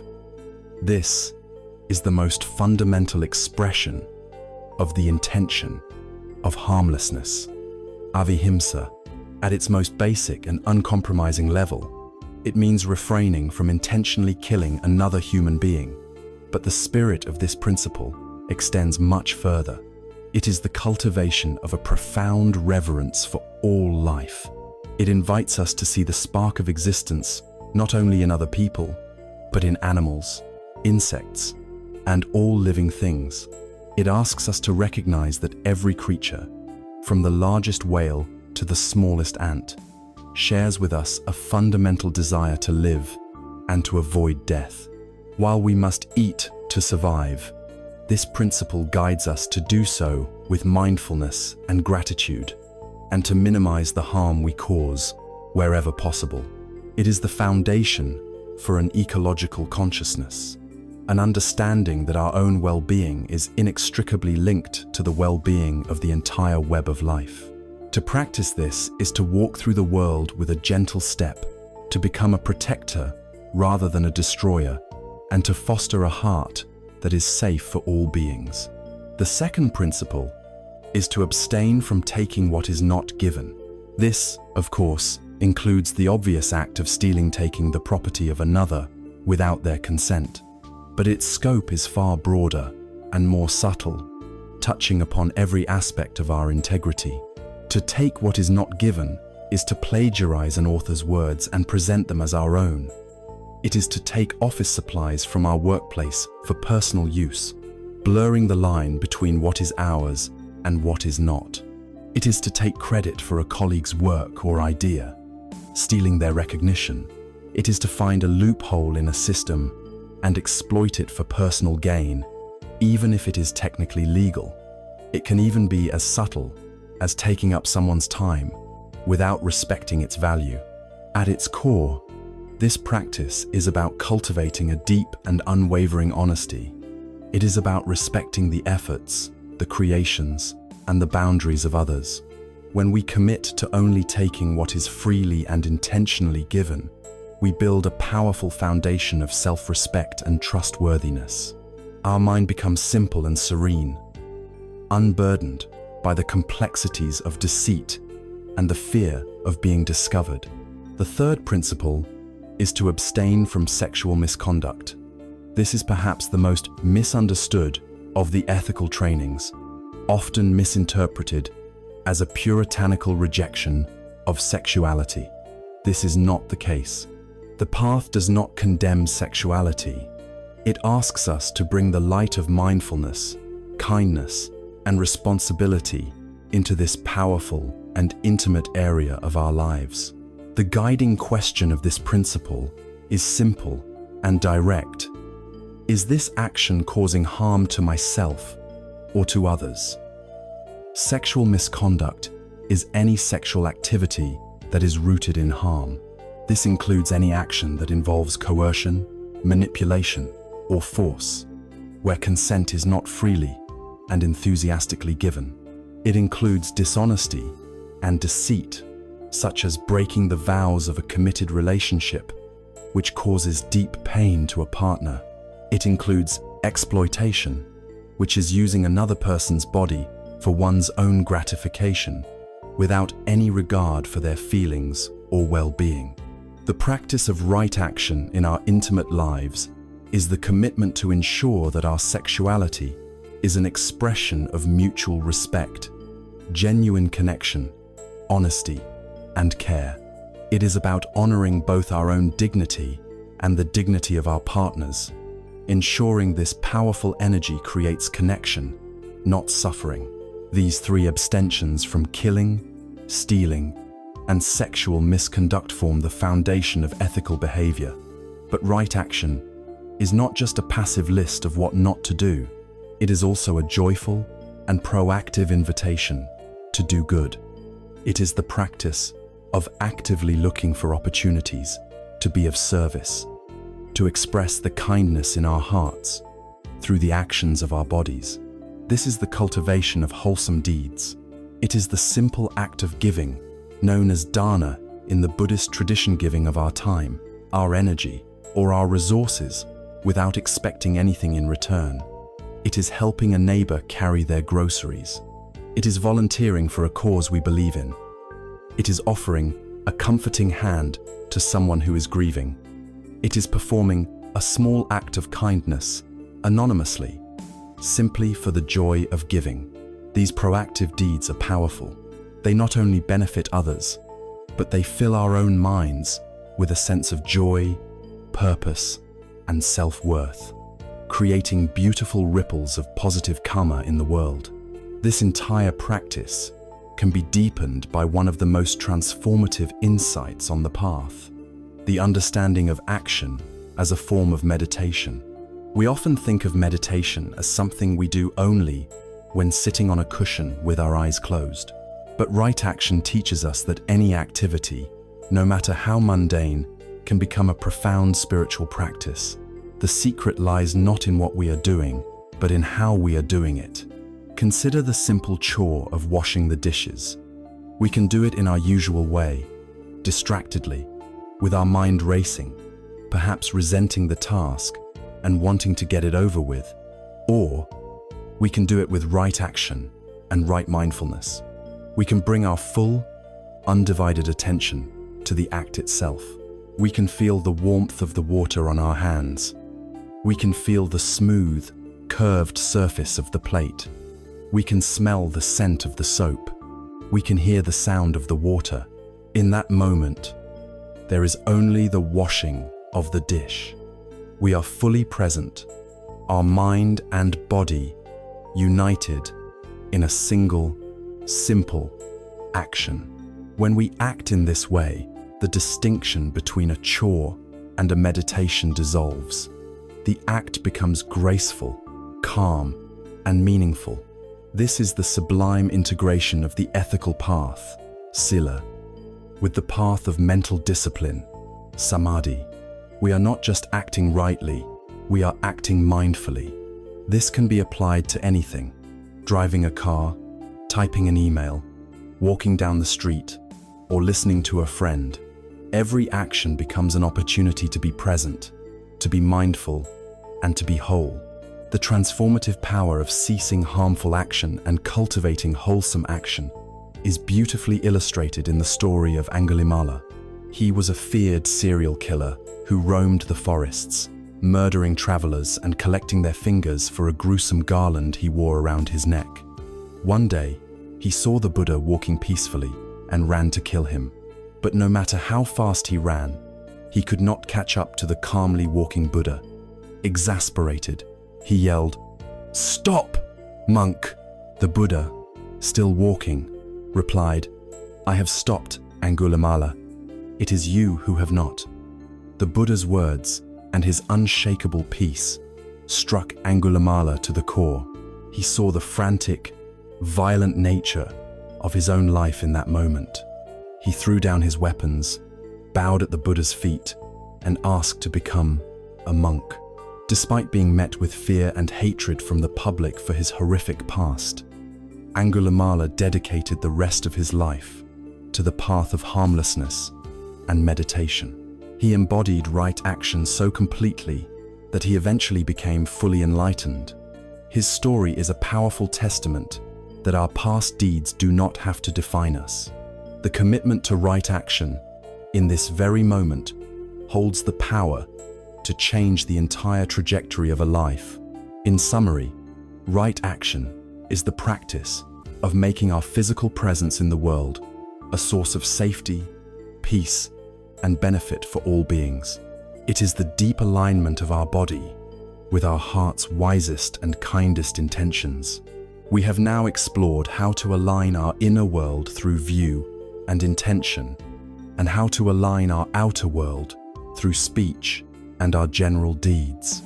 The path now invites us to bring this same ethical and mindful lens to the single largest domain of action in most of our lives, the area that consumes the majority of our time and energy. From the broad principles of right action, we now proceed to the specific application of these principles in our professional lives, to the practice of right livelihood. We have explored the path of ethical conduct, sila, through the gateways of our speech and our physical actions. We have learned to use our words as instruments of healing and our deeds as expressions of harmlessness. Now, the path invites us to bring this same mindful, ethical lens to the single activity that occupies more of our waking hours than almost any other, our work. For most of us, our profession is not merely a job. It is a vast arena where our skills, our energy, and our time are exchanged for the means to survive, and we hope to flourish. It is also one of the primary ways our actions impact the wider world. To leave this enormous part of our life unexamined would be to leave our spiritual practice incomplete. Thus, we arrive at sama ajiva, or right livelihood, the final factor of ethical conduct and the practice of integrating our deepest values with the way we earn our living. The core question of right livelihood is this: is the way I sustain my life causing harm to myself or to other beings? Can my work be not an obstacle to my spiritual path, but a central expression of it? The Buddha, in his timeless wisdom, provided a very clear starting point by outlining 5 types of livelihood that are to be avoided because they are, by their very nature, founded upon causing harm. These are not presented as a list of sins, but as a compassionate and pragmatic guide to steering clear of work that inevitably creates negative karma and deep inner conflict. The first is dealing in weapons, to trade in instruments whose sole purpose is to injure and kill, is to profit directly from violence and fear. In our modern world, this extends beyond simply selling swords or guns. It includes working in the vast industries of arms manufacturing, designing weapons systems, or any profession whose success is tied to the perpetuation of warfare and conflict. The second is dealing in living beings. In the Buddha's time, this referred primarily to the slave trade and prostitution, but it also included raising and selling animals for slaughter. Today, this principle asks us to look at any profession that treats living beings as mere commodities. This includes human trafficking and exploitation, but also invites a deep inquiry into the ethics of factory farming and other industries that depend on the mass suffering of animals. The third is dealing in meat on a large scale. This is directly related to the second, focusing on the industry that arises from the slaughter of living beings. It recognizes that profiting from the dismemberment and sale of flesh is an enterprise rooted in the preceding act of killing. The fourth is dealing in intoxicants. This refers to trading in substances that cloud the mind and lead to heedlessness and addiction. While this obviously includes the production and sale of addictive drugs and alcohol, the principle can be extended in our modern age. We can be invited to question the ethics of designing technologies, such as social media algorithms or gambling applications, that are intentionally engineered to foster addiction and compulsive behavior for profit. The fifth is dealing in poisons. This is any livelihood based on producing and trading substances that are designed to destroy life or harm health. This would include the manufacturing of chemical weapons, pesticides, or the work of industries that knowingly pollute the environment and poison communities. For many of us, our professions do not fall into these overtly harmful categories, and so it is easy to think, my job is not on that list, so I must be practicing right livelihood. But the practice goes much deeper than simply avoiding these 5 trades. It now shifts from the what of our work to the far more personal and universally applicable how. It is entirely possible to work in a seemingly harmless profession, yet conduct oneself in a way that causes immense suffering. It is also possible to work in a very conventional job and transform it into a profound spiritual practice. The focus now turns inward to the integrity and mindfulness we bring to our daily tasks. This deeper practice of right livelihood asks us to be a source of right speech and right action within our professional environment.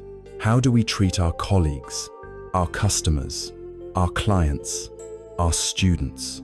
Do we engage in office gossip that creates a toxic atmosphere? Do we treat our subordinates with respect and our superiors with honesty? Do we bring kindness and patience into our interactions, even when under stress? Are we a source of support or a source of competition and negativity? It asks us to look at our own integrity. Do we cut corners to save time or money? Are we completely honest in our advertising and our dealings? Do we take responsibility for our mistakes, or do we try to hide them or blame others? Do we give a full measure of our effort and attention in exchange for our salary, or do we simply do the bare minimum to get by? To truly make our work a part of our path, we can connect it to a sense of service. Sometimes this connection is obvious. A doctor, a nurse, a teacher, a caregiver, these are professions clearly dedicated to the well-being of others. But even in the most conventional jobs, we can find a link to service if we look deeply enough. A software engineer can see their work not as just writing code, but as building tools that help people connect and communicate. A janitor can see their work not as just cleaning floors, but as creating a safe, clean, and pleasant environment for people to work and thrive. A barista can see their role not as just serving coffee, but as offering a small moment of warmth, comfort, and human connection in a person's busy day. The practice is to find the why behind the what, to connect our daily tasks to a purpose that is larger than our own paycheck. Let us consider the parable of 2 woodworkers. Both have the same job, making chairs. The first woodworker sees his job as pure drudgery. He works resentfully, his only motivation being the wage he receives at the end of the week. He works as quickly as possible, cutting corners, using the cheapest materials he can get away with. His mind is elsewhere, lost in fantasies or grievances. The resulting chair is functional, perhaps, but it is soulless. It is weak, poorly made, and will likely not last. His work brings no joy to him, or ultimately to the person who uses the chair. His livelihood is a source of inner conflict and agitation. The second woodworker approaches her craft differently. She practices right livelihood. When she begins her work, she does so with mindfulness. She takes a moment to appreciate the wood, feeling its texture, seeing its unique grain. She works with care and precision, not because a supervisor is watching, but because she has a deep sense of personal integrity and a love for her craft. Her actions are deliberate and graceful. Her mind is not distracted. It is unified with her hands and her tools. Her work becomes a form of meditation. The resulting chair is not only strong and perfectly functional, but it is also an object of beauty. It carries the imprint of the care and mindfulness with which it was made. It will serve its owner well for many years, bringing a small, quiet sense of joy and quality into their life. For this woodworker, her livelihood is not a burden. It is a source of profound satisfaction, peace, and purpose. We can all aspire to be the second woodworker in our chosen field. The path is also deeply practical and compassionate. It understands that many people find themselves in jobs they do not love, or in systems that have ethically questionable aspects. Right livelihood does not necessarily demand that you immediately quit your job and face financial ruin. The practice can begin exactly where you are. You can make the firm commitment today to bring impeccable ethics and mindfulness into your current role.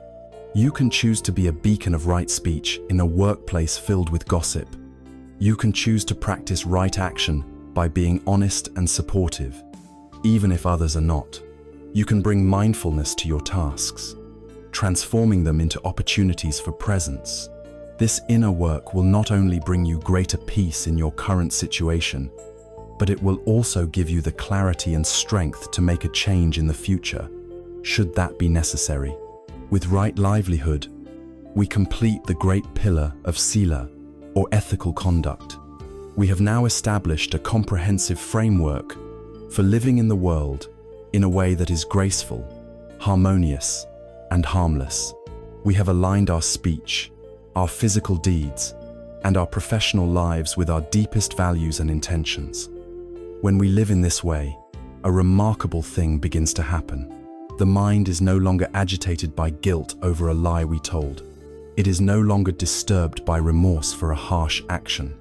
It is no longer stressed by the inner conflict of a life lacking integrity. The waters of the mind, no longer stirred by the winds of unethical conduct, naturally begin to grow calm, clear, and stable. A life of integrity is the perfect, fertile ground for the cultivation of deep meditation. And so, with our outer life now in beautiful harmony with the path, we are prepared to turn our attention fully inward, to the direct training and mastery of the mind itself. This next stage of the journey requires a special kind of gentle, persistent, and skillful energy. This brings us to the third great pillar of the path, mental discipline, and to its first dynamic factor, right effort. With our outer life now grounded in the solid foundation of ethical conduct, sila, the path turns inward. Having created a life of harmlessness and integrity, the mind is no longer perpetually agitated by the waves of guilt, remorse, and conflict. The waters have begun to calm. Now, we are prepared to work directly with the mind itself, to train it, to purify it, and to unlock its immense potential for peace and wisdom. This is the third great pillar of the path, samadhi, or mental discipline. The journey across the river requires more than just a well-built raft. It requires the energy to paddle. The first factor of this pillar, and the engine that drives the entire spiritual journey, is samavayama, or right effort. The word effort in our modern culture is often fraught with tension. It conjures images of struggle, of striving, of hustle culture, and no pain, no gain. We imagine effort as a forceful, aggressive, white-knuckled fight against obstacles. If we apply this kind of effort to our inner life, we will inevitably burn out, becoming frustrated and disheartened. The path of wisdom is not a battle to be won. It is a landscape to be skillfully cultivated. Right effort, therefore, is not about force, but about wisdom. It is not about tension, but about balance. It is a gentle art, There is no story that captures the essence of right effort more perfectly than that of the monk, Sona Kolavisa. Sona was a man of immense diligence. He was so determined to attain enlightenment that he practiced walking meditation with relentless intensity, walking back and forth until his feet were raw and bleeding. Yet, for all his painful striving, his mind was still plagued by defilements, and he felt no closer to his goal. Discouraged, he thought to himself that perhaps the monastic life was not for him, that he should return to his wealthy and comfortable home. The Buddha, with his deep insight, perceived Sona's despair and appeared before him. He asked Sona, "Is it true that before you became a monk, you were a musician, renowned for your skill in playing the lute?" Sona confirmed that this was true. The Buddha then asked, "Tell me, Sona, what happens if the strings of your lute are tuned too tightly?" Sona replied, "Lord, if the strings are too tight, they will produce a sharp and unpleasant sound, and they are likely to break." "And what happens," the Buddha continued, "if the strings are tuned too loosely?" Sona answered, "If they are too loose, Lord, they will produce a dull, muffled sound, or no sound at all." "And what happens," the Buddha asked, "when the strings are tuned not too tightly and not too loosely, but are evenly balanced?" Sona's face lit up with the memory of his art. "Then, Lord," he said, "the lute produces a wonderfully beautiful and resonant melody." The Buddha smiled gently. "In the very same way, Sona, effort that is too strenuous leads to restlessness, agitation, and burnout. And effort that is too slack leads to laziness, complacency, and stagnation. A wise practitioner tunes the strings of their energy to a perfect pitch. They cultivate an effort that is balanced, consistent, and sustained. This is the energy that produces the beautiful melody of liberation. This teaching of the middle way in effort is the key to the entire practice. Right effort is this beautifully tuned, resonant energy. It is not a grim march, but a joyful dance. This wise application of energy is channeled into a clear, fourfold framework, a practical guide for how to act as the wise gardener of our own mind. The first of these four great efforts is the effort to prevent. This is the most proactive and intelligent form of effort. It is the wisdom of the gardener who inspects the seeds before they are even planted, ensuring that only wholesome seeds enter the garden. This practice involves what is known as guarding the sense doors. Our senses soar: eyes, ears, nose, tongue, body, and even our mind itself are the gates through which the world enters our consciousness. When we see a captivating image, the seed of desire can be planted. When we hear a critical remark, the seed of anger can take root. The effort to prevent means being mindful at these gates. It means that when we encounter a trigger for an unwholesome state, we make a gentle, conscious effort not to let it take hold.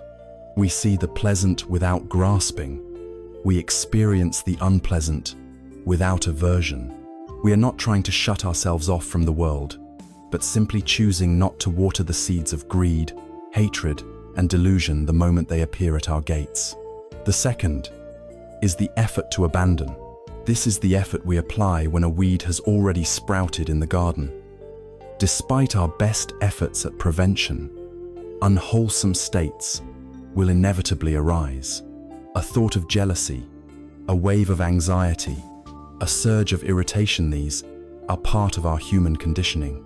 Wrong effort would be to either violently suppress the thought, trying to force it out of our mind, which only gives it more energy, or to feel guilty and critical of ourselves for having it. Right effort is far more gentle and wise. It is the gardener who, upon seeing a weed, does not curse the garden, but simply acknowledges the weed's presence. understands that it is just a temporary visitor, and then gently pulls it from the soil. In mental terms, this means we notice the unwholesome thought without judgment. We see it for what it is, an impersonal, impermanent event. Then, we skillfully and gently replace it with its wholesome opposite. We replace the thought of anger with a thought of kindness. We replace the thought of jealousy with a thought of appreciative joy for the other person's good fortune. We are not fighting the darkness, but simply turning on a light. The third is the effort to cultivate. A beautiful garden is not merely one that is free of weeds. It is one that is filled with beautiful flowers and nourishing plants.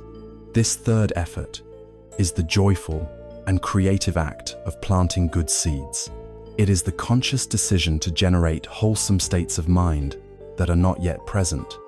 We can sit for a few moments and deliberately bring to mind things we are grateful for. We can recall a time when someone showed us great kindness and allow that feeling to permeate our being.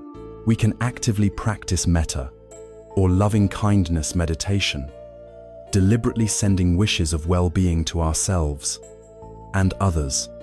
This is the proactive, positive side of the practice. It is about intentionally introducing more love, more joy, more compassion, and more peace into the soil of our consciousness, enriching it and making it a more beautiful place to inhabit. The fourth and final is the effort to maintain. When, through our efforts, a beautiful flower does bloom in our garden, what do?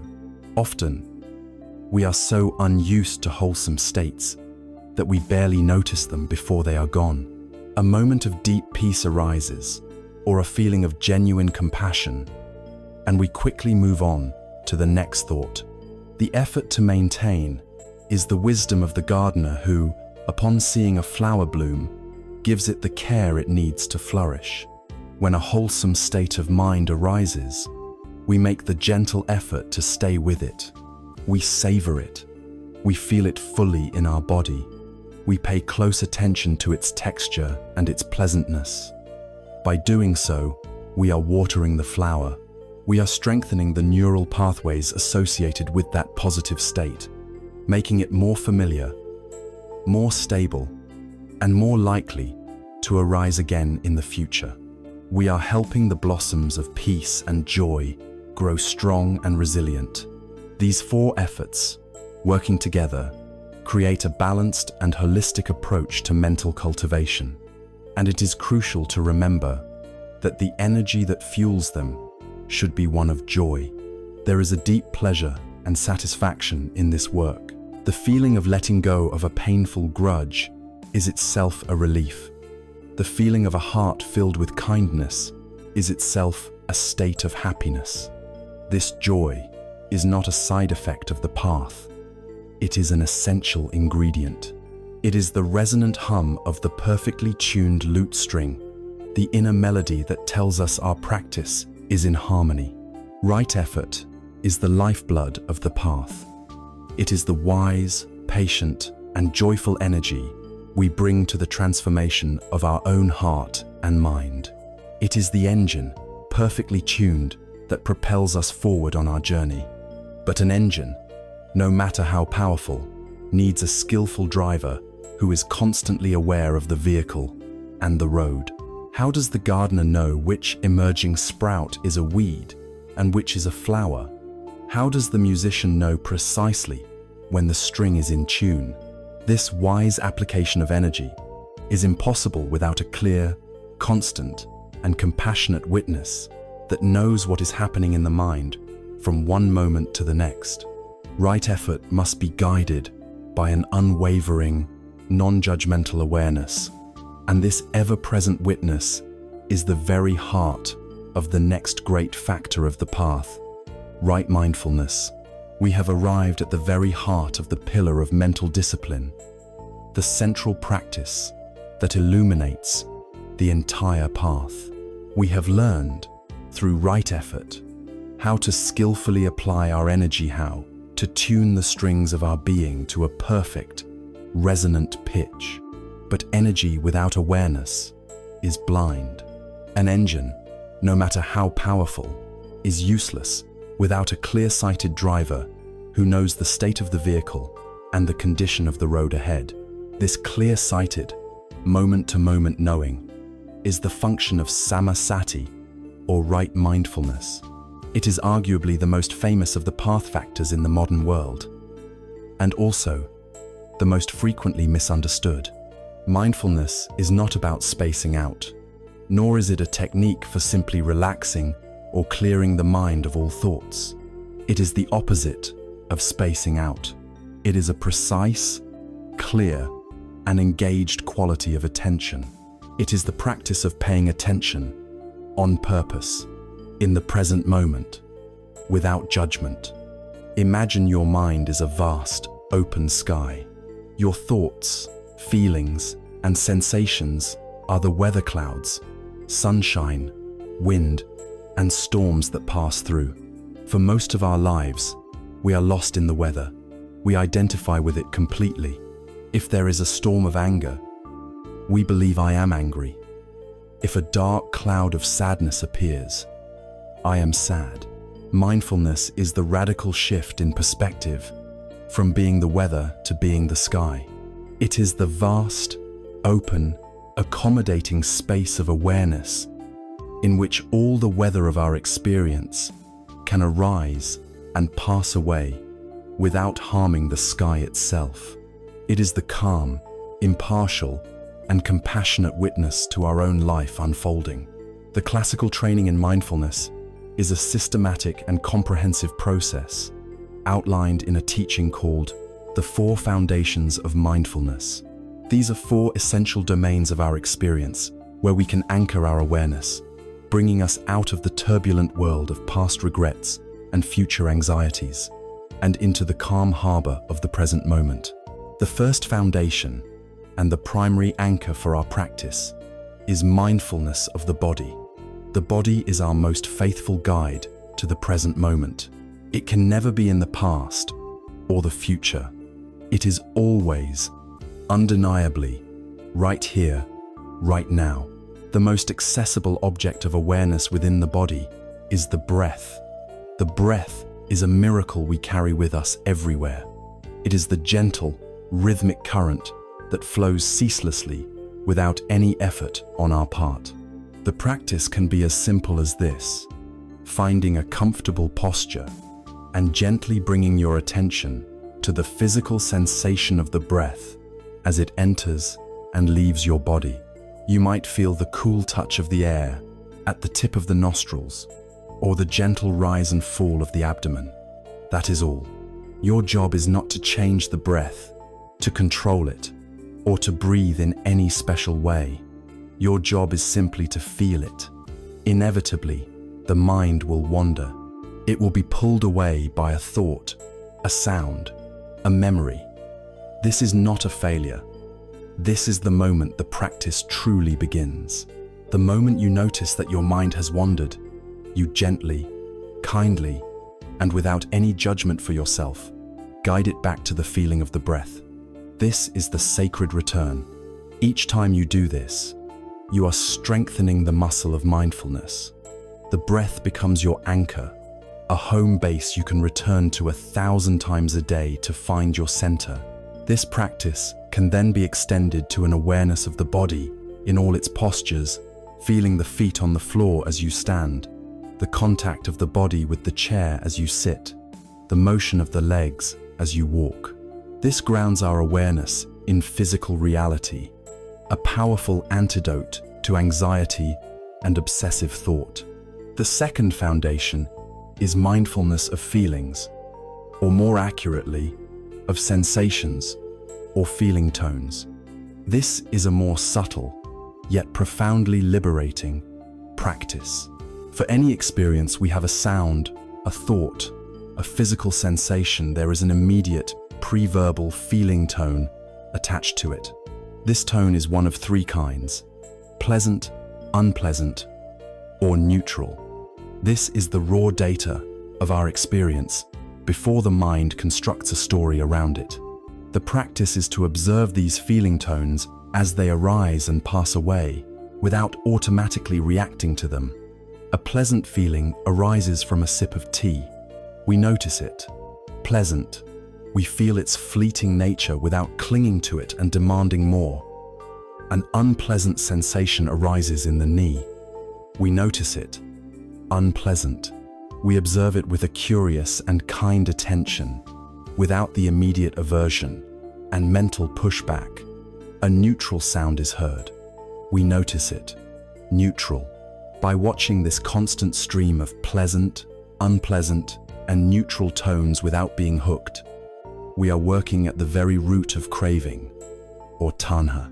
We are breaking the lifelong, deeply conditioned habit of automatically chasing pleasure and fleeing from pain. We learn to stand our ground in the center of our experience, meeting both joy and sorrow with a balanced and peaceful heart. The third foundation is mindfulness of the mind itself, or of consciousness. Here, we turn our awareness back onto the quality of the mind that is doing the observing. We learn to recognize our own mental states as they arise. We notice, the mind is feeling scattered right now, or there is greed present in the mind, or a state of anger is present, or the mind is calm and concentrated. The crucial shift here is the change in language from "I am angry" to the state of anger is present in the mind. This simple shift creates a profound space. We are no longer identified with the mood. We are the awareness that knows the mood is present. The mood becomes just another weather pattern passing through the vast sky of the mind. It loses its power to define and control us. We can observe our own anger, our own sadness, our own joy, with the same impartial curiosity with which a scientist observes a natural phenomenon. This is the path to emotional freedom. The fourth foundation is mindfulness of mental objects, or the contents of the mind. This involves observing our experience through the lens of the teachings themselves. For our purposes, we can understand this simply as mindfulness of thoughts. Our minds produce thoughts ceaselessly. We are often so identified with this stream of thought that we believe we are our thoughts. The practice of mindfulness is to take a step back and watch the process of thinking itself. We sit as the watcher on the hill and observe thoughts as they arise into consciousness, linger for a moment, and then dissolve. We see them not as facts, but as suggestions, not as commands, but as mental events. A worried thought appears. What if this happens? We don't have to follow it down a rabbit hole of anxiety. We can simply note it worrying, and watch it pass by. Like a cloud, this practice frees us from the tyranny of our own thinking, especially from the endless cycles of rumination and worry that cause so much of our suffering. When we practice these four foundations, we discover one of mindfulness's greatest gifts, the creation of a sacred pause. In our ordinary, unmindful state, there is no space between a stimulus and our reaction. Someone says something critical, and we instantly lash back with a defensive comment. The stimulus and reaction are fused together. Mindfulness inserts a gap of awareness into this process. The critical comment arrives. Because we are mindful, we notice it. We feel the unpleasant feeling tone in our body. We see the angry thought arise in our mind. And in that moment of pure seeing, before the reaction takes over, there is a space, a pause. And in that pause lies our entire freedom. We are no longer on autopilot. We have a choice. We can choose to follow the old habitual path of anger, or we can choose a new path, one of wisdom and compassion. This sacred pause is where we reclaim the power to shape our lives. The power of this practice is perfectly captured in a famous Zen story. Two monks, one senior and one junior, were on a long journey. They came to a river with a strong current, where a beautiful young woman stood, afraid to cross. Without hesitation, the senior monk hoisted her onto his back, carried her through the rushing water, and set her down gently on the other side. He then continued on his way. The junior monk was aghast. He followed his master, his mind churning with outrage. Hours passed.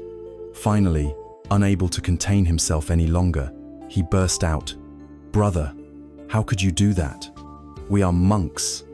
Our vows forbid us from even touching a woman." It was a serious transgression to carry her like that. The senior monk looked at his companion with deep kindness and said softly, "Brother, I left that woman by the riverbank hours ago. Is it possible that you are still carrying her?" This story beautifully illustrates the difference between a mindful and an unmindful mind. The senior monk was fully present for the act of helping. He did what was needed with compassion, and then he let the experience go. He was present for the next moment and the next. The junior monk, however, was trapped in his mind. He was not in the present moment. He was lost in the past, endlessly replaying the event, judging it, resisting it, and creating immense suffering for himself. Mindfulness is the art of leaving the woman by the river. It is the art of letting each experience be what it is, and then letting it go. It is the anchor that holds us firmly, yet gently, in the sanity and peace of the present moment. As we learn to rest in this state of steady, compassionate awareness, a natural transformation occurs. The turbulent waters of the mind, no longer whipped into a frenzy by our reactive thoughts and emotions, begin to settle. The watcher on the hill becomes so stable, so unwavering, that the city below begins to grow quiet. This stabilization of mindfulness, this deep and peaceful collectedness of mind, is the final factor on the Eightfold Path. From the anchor of right mindfulness, we naturally arrive at a state of profound mental unification, a state known as right concentration. We have arrived at the culmination of the path of mental discipline, the eighth and final factor of the Noble Eightfold Path. Having tuned the strings of right effort to a perfect pitch and anchored our awareness in the calm harbor of right mindfulness, we discover a state that arises not from force, but from letting go. This is Samma Samadhi, or right concentration. It is the beautiful and powerful state of a mind that has become unified, serene, and unwavering. If mindfulness is the act of gently and repeatedly letting a jar of muddy water sit still, then concentration is the result. The mud has settled, and the water has become perfectly clear and tranquil. It is essential to understand that right concentration is not a state of tense, rigid focus, like gritting your teeth to solve a difficult problem. That is a state of struggle. Right concentration is a state of flow, of non-resistance.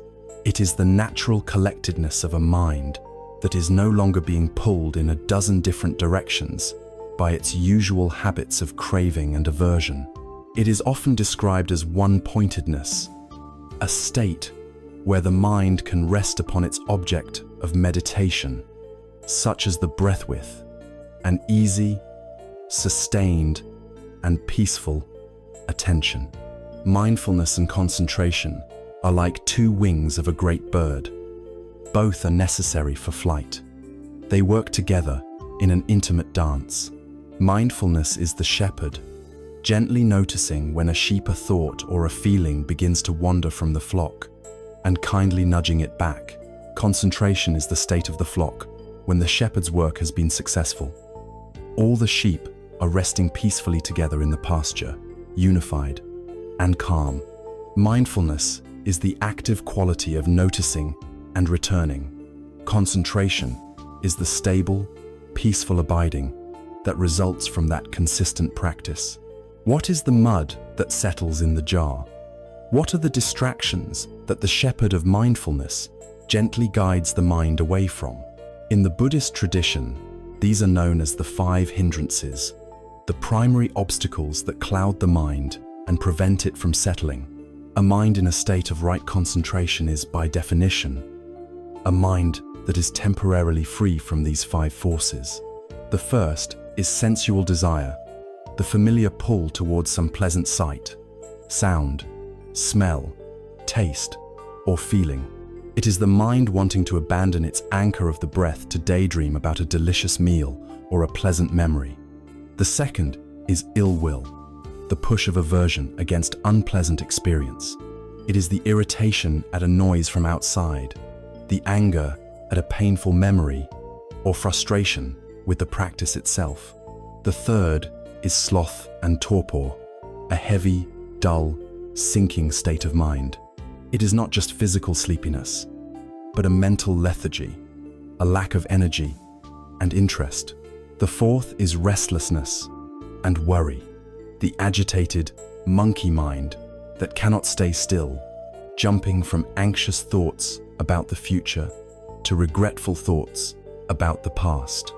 The fifth is skeptical doubt, not the healthy inquiry that seeks to understand, but the cynical, indecisive state of mind that undermines our confidence in the path and our own ability to walk it, whispering, "This is pointless.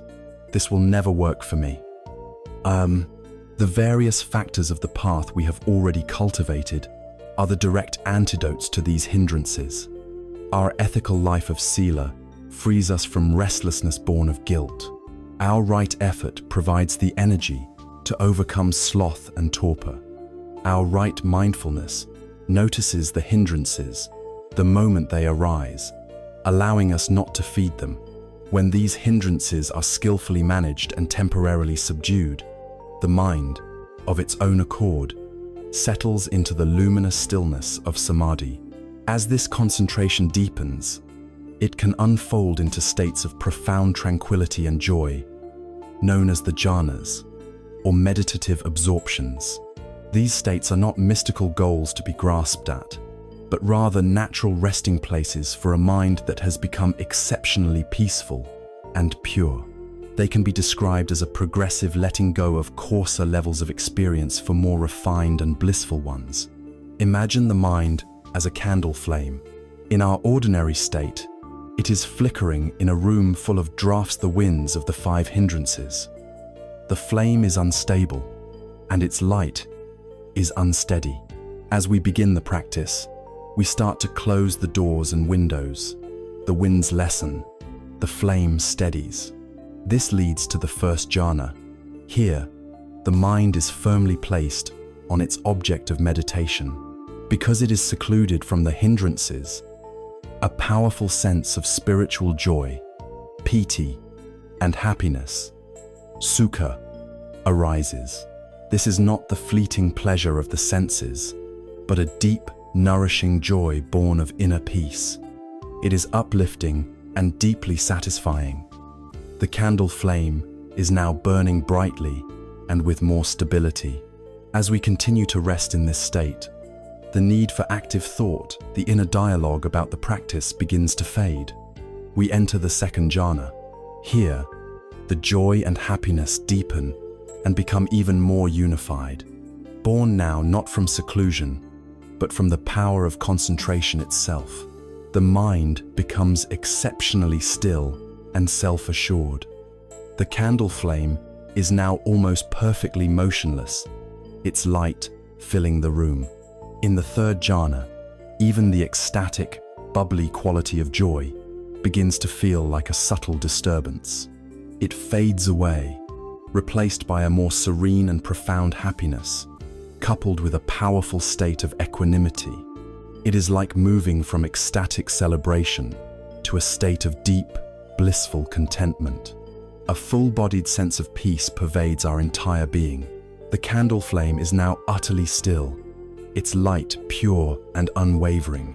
Finally, in the fourth jhana, even this subtle sense of blissful contentment is released. What remains is a state beyond pleasure and pain, a state of pure, unshakable equanimity, and radiant awareness. The mind is like a great mountain, utterly unmoved by any passing weather. The candle flame in the now perfectly silent, windless room is absolutely still, its light illuminating everything with perfect, pristine clarity. Why do we cultivate these profound states of peace? Are they an escape from the world? Number. They are a preparation for seeing the world with unprecedented clarity. A mind that is scattered and agitated is like a weak, diffuse flashlight. Its beam is wide and dim, unable to penetrate the darkness of ignorance. A mind in a state of deep concentration is like a powerful, focused laser beam. It has the strength, the stability, and the sharpness to cut through the most profound layers of delusion. The ultimate purpose of right concentration is to create the ideal instrument for insight, or vipassana.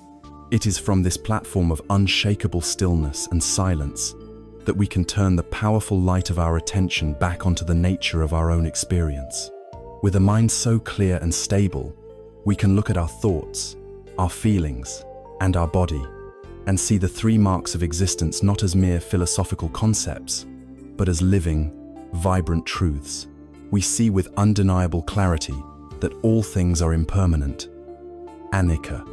We see how clinging to these fleeting phenomena creates suffering, dukkha, and we see, with liberating certainty, that there is no solid, separate self to be found within these changing processes, anatta. This is the moment where samadhi, concentration, gives birth to panya, wisdom. The path comes full circle. The mind we have so patiently trained now becomes the tool of our own liberation. Right concentration is the beautiful culmination of our training, the powerful and peaceful state of a collected, unified mind. With this factor, the Eightfold Path stands complete as a perfect, integrated system. The ethical conduct of sila provides the stable ground upon which to practice. The mental discipline of samadhi, comprising right effort, right mindfulness, and right concentration, sharpens the mind into a perfect instrument. Now, with this powerful instrument in our hands, honed to a razor's edge, we are finally and fully equipped for the deepest work of all. We are ready to turn the unwavering, laser-like beam of the concentrated mind towards the most subtle, the most deeply rooted, and the most cherished source of all our suffering, the very illusion of a solid and separate self. With the raft of the path now fully constructed, and with our mind at its helm sharp and clear, we can begin to investigate the true nature of the one who believes they are making this journey. We are now prepared to explore the profound and liberating truth of not-self. We have journeyed far along this path of awakening. We have learned to live ethically, to speak kindly, and to work with integrity. We have learned to tune the energy of our effort, to anchor our awareness in the present moment, and to gather the scattered rays of our mind into the unified, powerful light of concentration. Now, with this clear, steady, and sharpened mind, we are prepared to undertake the most profound investigation of all. We are ready to turn this powerful light of awareness onto the very center of our universe, the entity around which our entire life revolves, the one we strive to protect, to enhance, and to gratify above all others. We are ready to ask the ultimate question: who or what am I? This stage of the journey leads us to the teaching of anatta, or not-self, and we must begin by acknowledging that for many, these words can sound terrifying. The idea of not-self might seem like a threat, a negation, a doctrine of annihilation that suggests we do not exist. It can feel as though the very ground beneath our feet is being pulled away. It is essential, therefore, to understand from the very beginning that this teaching is not about ceasing to exist. It is about the liberation from a case of mistaken identity. It is not about losing yourself, but about losing a heavy and painful burden that you have mistaken for yourself. It is the end of a lifelong imprisonment, not the end of life itself. To understand this, let us turn to a legendary dialogue that took place over 2,000 years ago between a Buddhist monk named Nagasena and a powerful Greek king, Melinda. The king, a sharp and inquisitive man, asked the monk his name. Nagasena replied that he was known as Nagasena, but that this was merely a convenient designation, a name for a collection of parts, and that in the ultimate sense, no permanent person could be found. The king was baffled and challenged him. If there is no person, he argued, then who is it that wears these robes and eats this food? He then pointed to his magnificent royal chariot. Venerable sir, is this chariot not a real thing? Nagasena met the king's challenge with a calm and methodical inquiry. He asked the king, "Your Majesty, do you call the pole the chariot?" "No, venerable sir," the king replied. "Do you call the axle the chariot? Or the wheels? Or the frame? Or the reins? Or the yoke?" To each question, the king answered, "No." Then Nagasena continued, "Is the chariot something other than the pole, the axle, the wheels, and all its other parts?" Again, the king had to answer no. With perfect logic, Nagasena concluded, "Your Majesty, you yourself have admitted that the word chariot is just a convenient name, a conventional term for this particular assembly of parts. When the parts are brought together in this way, we use the label chariot. But in an absolute sense, there is no intrinsic, independent chariot entity to be found." Nagasena then gently explained that in the very same way, the word Nagasena, or self, is simply a convenient label for a particular, temporary assembly of physical and mental components. This is the method of investigation we must now apply to our own being. The Buddha analyzed human experience into 5 fundamental components, or aggregates, known as the khandhas. These are form, feeling, perception, mental formations, and consciousness. Everything we have ever called me or mine can be found within these 5 categories. The practice of insight is to look deeply into each one and see if we can find a permanent, independent, unchanging self. We begin with the first aggregate, form. This is our physical body. Is this body the real me? At first glance, it seems so.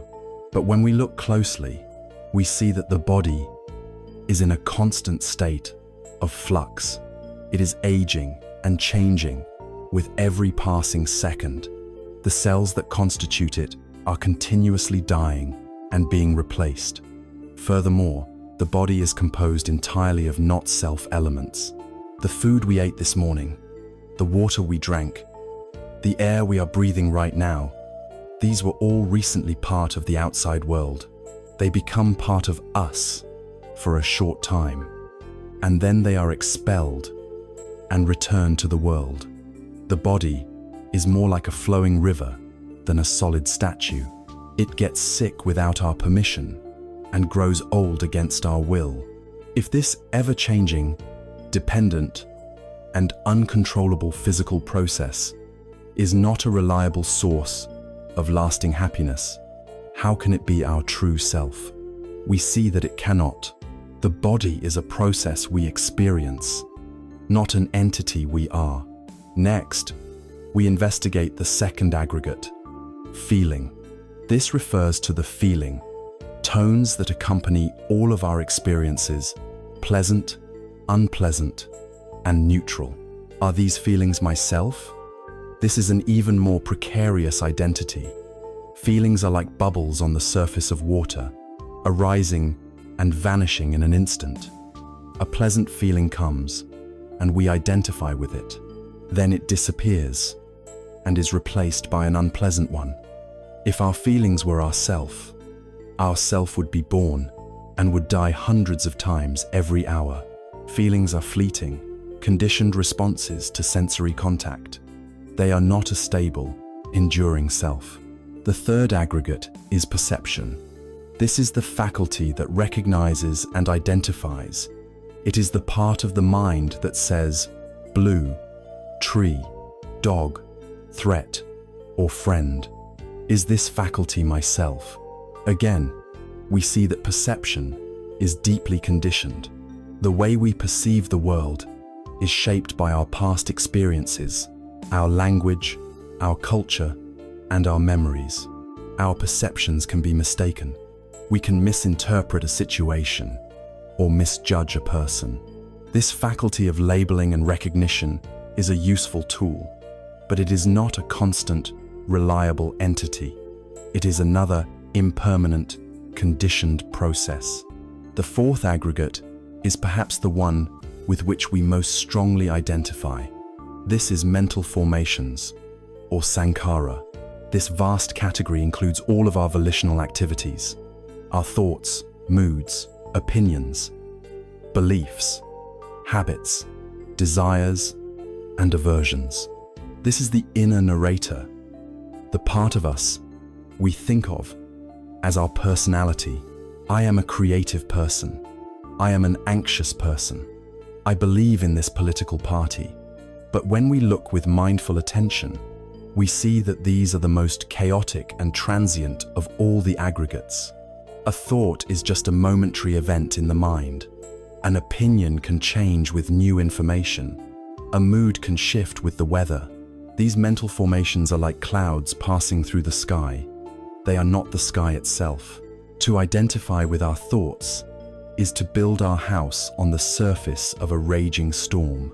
This leaves one final refuge for the idea of a self. The fifth aggregate, consciousness.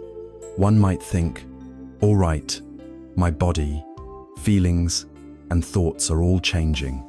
But the awareness that knows all of this, the pure light of consciousness itself that must be the real, unchanging me.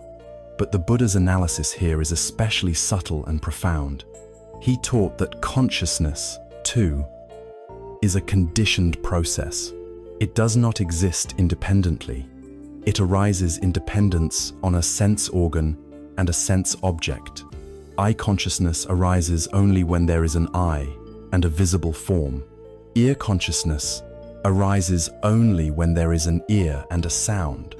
It is not a continuous, monolithic entity, like a light bulb that is always on.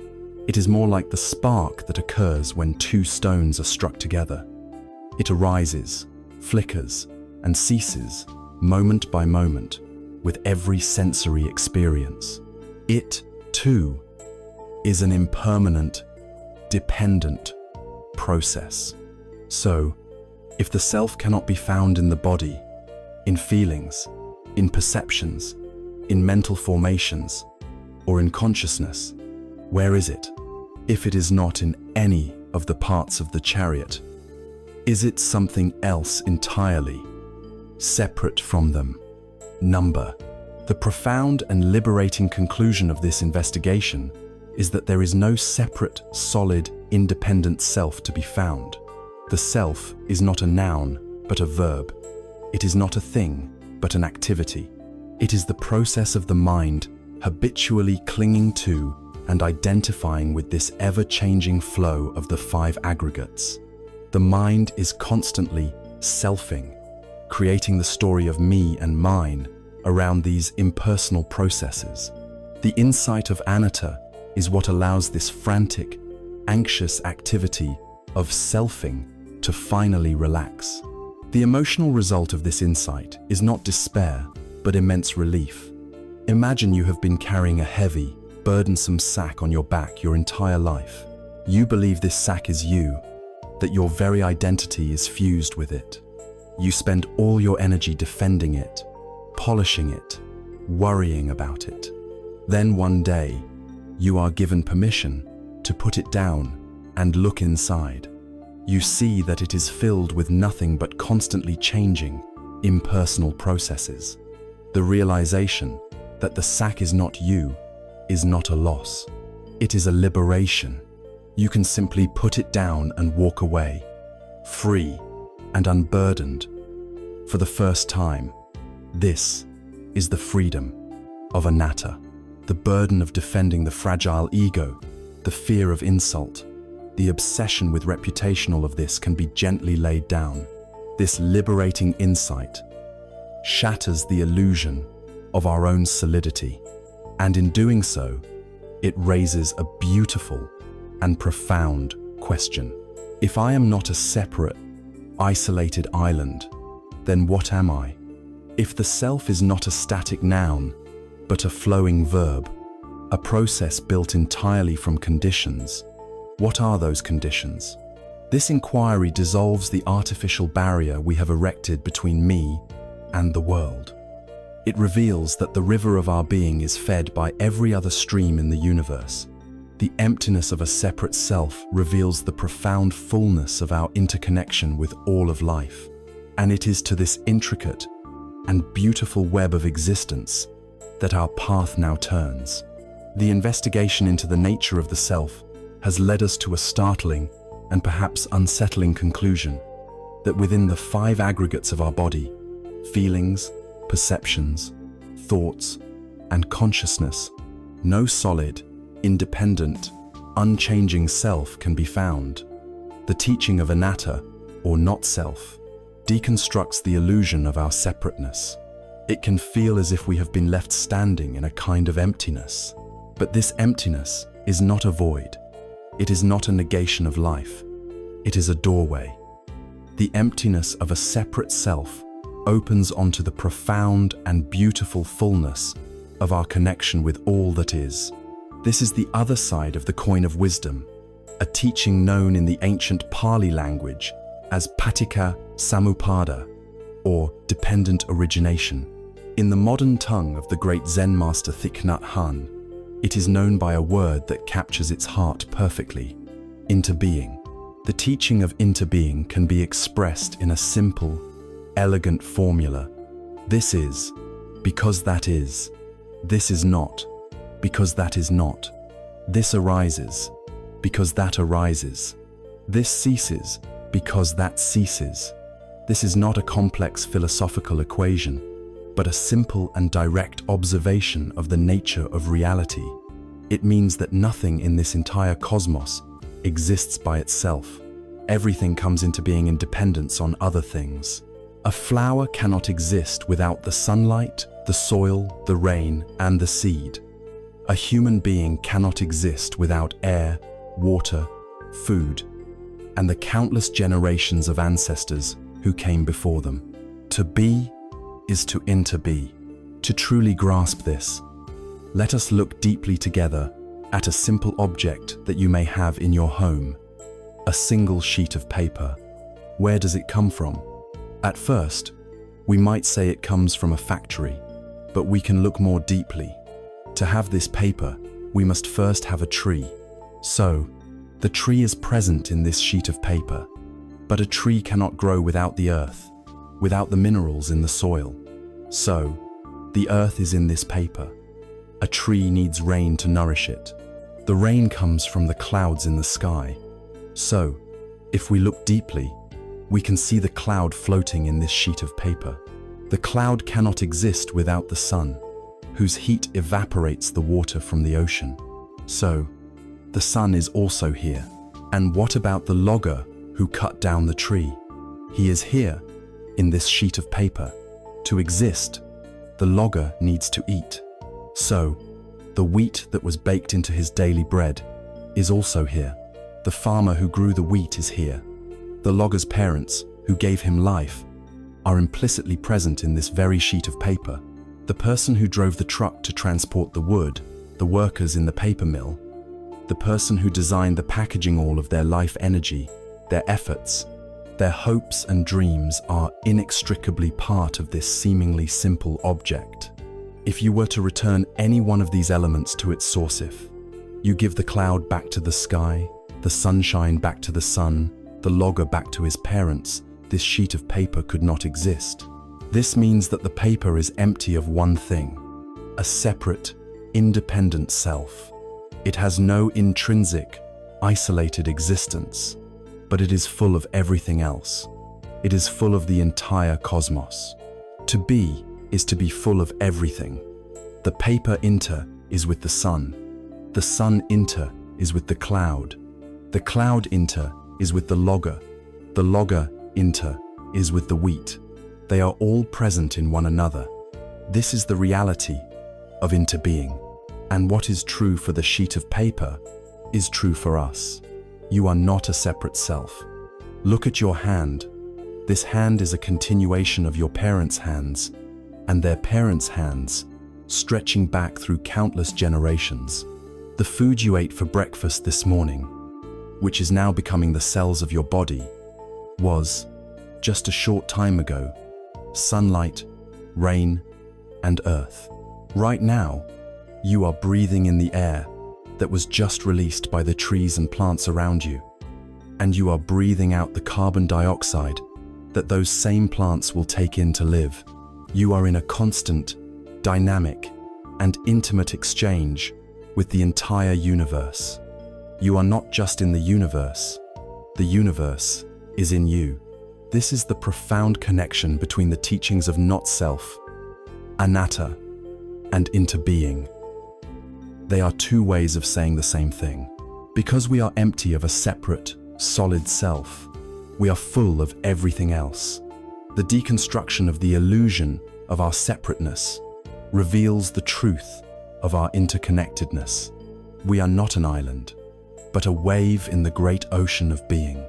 The wave has its own unique form and duration, but it is never, for a single moment, separate from the water of the ocean. Its existence is entirely dependent on the ocean, just as the ocean's existence is expressed through its countless waves. When this understanding moves from being an intellectual concept to a deeply felt reality, it revolutionizes our relationship with the world. The illusion of a separate self is the very root of fear, selfishness, and violence. When we believe we are a fundamentally separate entity, our primary project becomes to protect and enhance this me at all costs, often at the expense of those we perceive as other. We create divisions between self and other, us and them, mine and yours. This perceived separation is the source of all conflict. The insight into interbeing dissolves these artificial boundaries. If we see that we inter-are with another person, that their joy and their suffering are inextricably linked with our own, how can we intentionally cause them harm? To harm another is to harm the very fabric of existence of which we ourselves are a part. To pollute the river is to poison the water that we ourselves will eventually drink. To live in a society with vast inequality is to live in a state of instability that affects everyone's peace and security. This is why compassion, or karuna, in the Buddhist path, is not simply a sentimental feeling or a moralistic duty to be a good person. True compassion is a pragmatic and logical response to seeing reality clearly. It is the wisdom that recognizes our shared being. We care for the well-being of others because we understand, on a profound level, that there is no hard and fast line between self and other. The suffering of another is a disharmony in the web of life that we are all a part of. To act with compassion is to act in a way that restores harmony to the whole, which naturally includes ourselves. There is a beautiful and ancient image from Mahayana Buddhism that captures this vision of reality, the celestial net of the god Indra. This luminous net stretches out infinitely in all directions. At every single knot in the net hangs a single, perfectly clear, multifaceted jewel. The miraculous nature of this net is that if you look closely into the polished surface of any one jewel, you will see reflected within it every other jewel in the entire infinite net. Each individual jewel contains the whole, and the whole is present in each individual jewel. To touch one jewel is to cause the entire net to shimmer and tremble. We are each a jewel in this magnificent net. Our existence is a reflection of all other existences, and all other existences are reflected in ours. The person you love, the person who irritates you, the distant stranger, the animals, the plants, the earth itself, they are all other jewels in the same net, reflecting you as you reflect them. There is no escape from this intimacy. There is no true separation. This is the liberating truth of interbeing. It frees us from the cramped, lonely prison of the isolated ego and opens us to the vast, interconnected, and sacred reality of life itself. It calls us to live with a new sense of reverence and responsibility. But this profound understanding does more than just change our worldview. It must necessarily change our inner world as well. It challenges our most ingrained and painful emotional reactions. What happens, for instance, to an emotion as powerful and divisive as anger, when the line between self and other begins to dissolve? When you realize that the person you are angry with is another jewel in the very same net, inextricably linked to you, how does that transform your relationship to the fire of your own anger? This insight into our shared being invites us to explore a new and profoundly healing way of working with our most challenging emotions. Having seen the profound truth of our interconnectedness, that we are all jewels in the same infinite net, the path now calls us to apply this wisdom to our most challenging emotional states. If we truly interact with all of life, what becomes of an emotion, like anger, an emotion that feels so intensely personal, so justified, and so violently separates us from others? Anger is one of the most powerful and seductive energies in the human experience. It is a fire, and like any fire, it can provide a burst of energy to create change. But when left untamed, it becomes a wildfire that burns down our own peace, damages our relationships, and scorches the world around us. The Buddhist path offers a middle way for working with this fire, a path that is radically different from the two strategies our culture typically teaches: uncontrolled expression and forceful suppression. The first unskillful strategy is suppression. We feel the heat of anger rise, and because we have been taught that it is a bad or unspiritual emotion, we immediately try to shove it down, to deny its existence. We clench our jaw, tighten our stomach, and pretend it isn't there. But suppressed energy does not disappear. It is like trying to hold a rubber ball underwater. It takes immense and constant effort, and the moment our vigilance slips, the ball bursts to the surface with even greater force. Suppressed anger turns inward, where it metabolizes into more sinister forms. It becomes a slow-burning resentment, a cynical bitterness that colors our entire view of the world. It can fester into depression, anxiety, and even manifest as physical ailments. To suppress our anger is to slowly poison ourselves. The second unskillful strategy is uncontrolled expression. Fueled by a culture that often glorifies venting, we believe that the healthy way to deal with anger is to let it all out. We lash out with harsh words, we slam doors, we fire off furious emails. In the moment, this may provide a temporary illusion of release, a fleeting sense of power, but this strategy is deeply flawed. Acting out our anger is a form of practice. The more we do it, the more we strengthen the neural pathways of anger, making it our go-to response for any perceived slight. We become addicted to the adrenaline rush of our own rage. Furthermore, this expression inevitably harms others, creating wounds and damaging the trust in our relationships. It is the act of throwing a hot coal at someone, even if it hits its target. We are the one who gets burned in the process, left with the ashes of regret and shame. The path of wisdom offers a third option, a middle way that is neither suppression nor expression. It is the way of mindful transformation, and it begins with a radical shift in our view of anger itself. The great teacher, Thich Nhat Hanh, offers a beautiful and powerful metaphor. Your anger is not your enemy. Your anger is your crying child. When a baby cries, what is the wise response? We do not ignore the baby or lock it in another room that is suppression. We do not yell at the baby or shake it for crying that is expression. A wise parent does something very simple. They gently pick the baby up, hold it, and try to listen deeply to understand what is wrong. Is the baby hungry? Is it in pain? Is it frightened? This is precisely how we must learn to treat our own anger.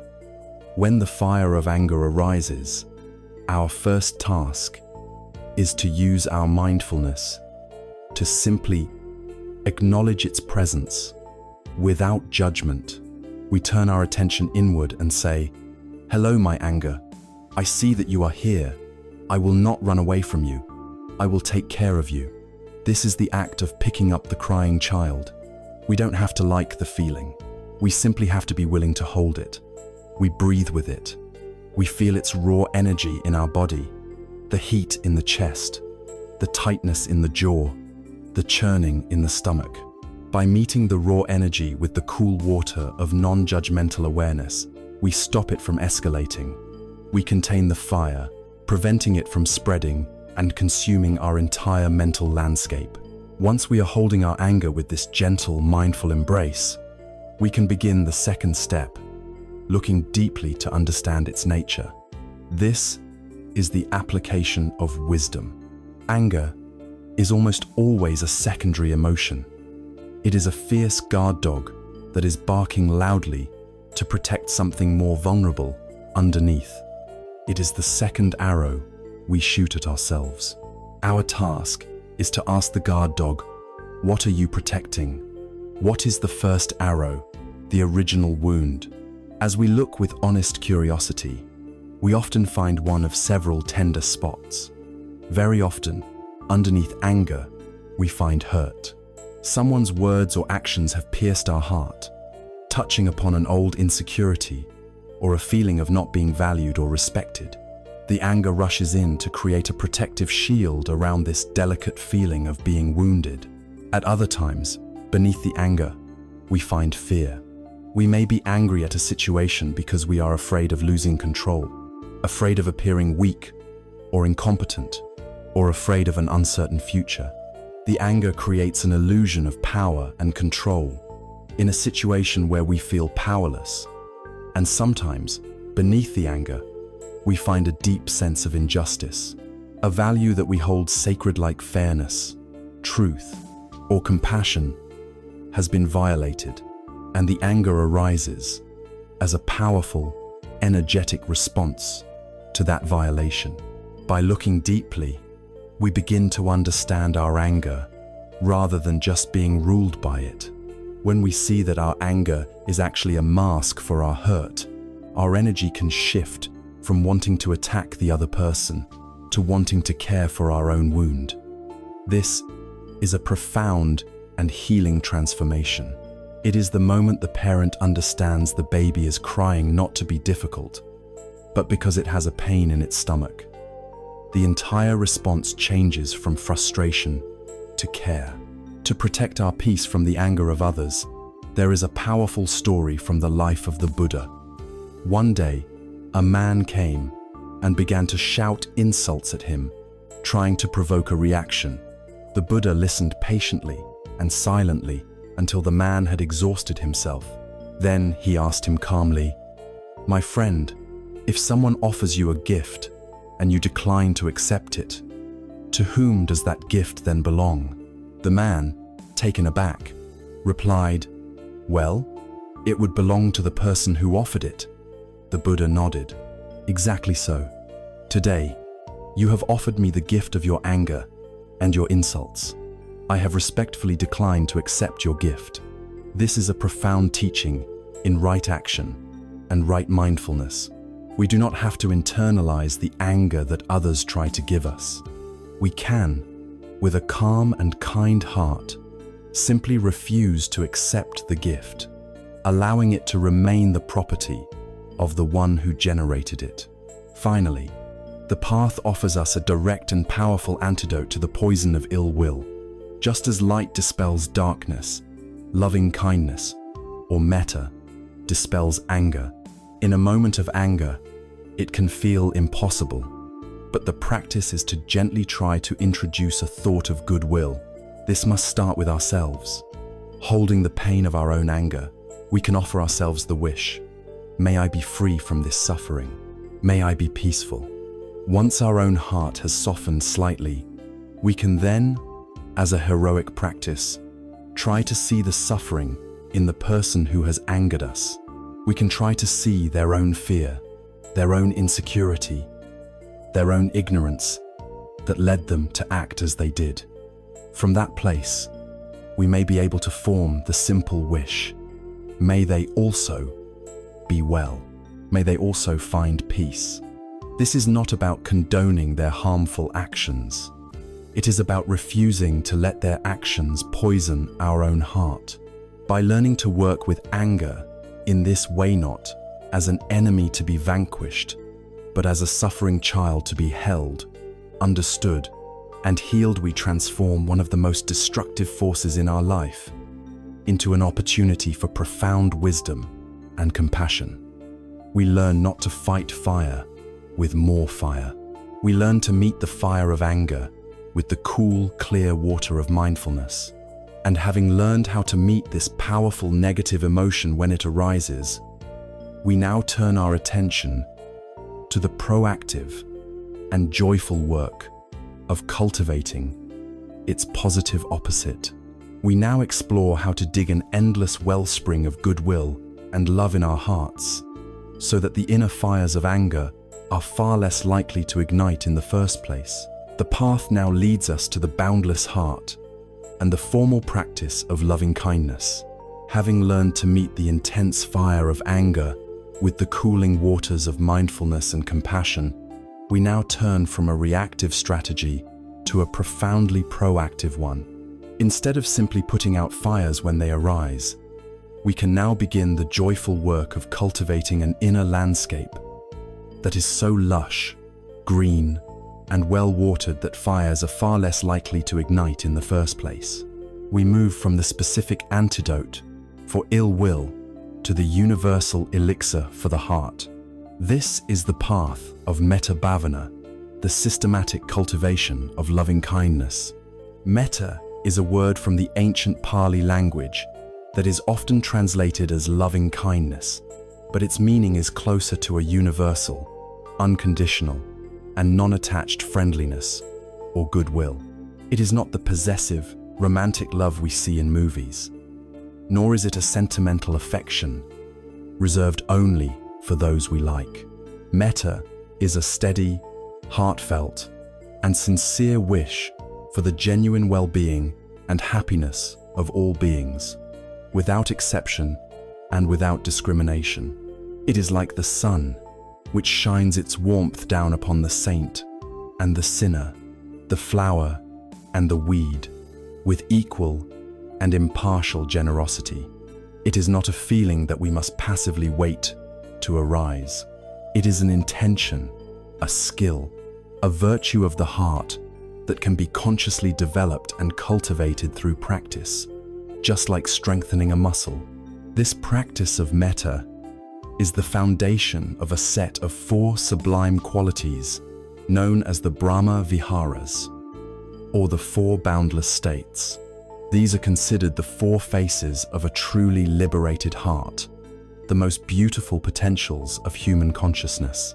The first is loving kindness, metta, the foundational wish for all beings to be happy and to have the causes of happiness.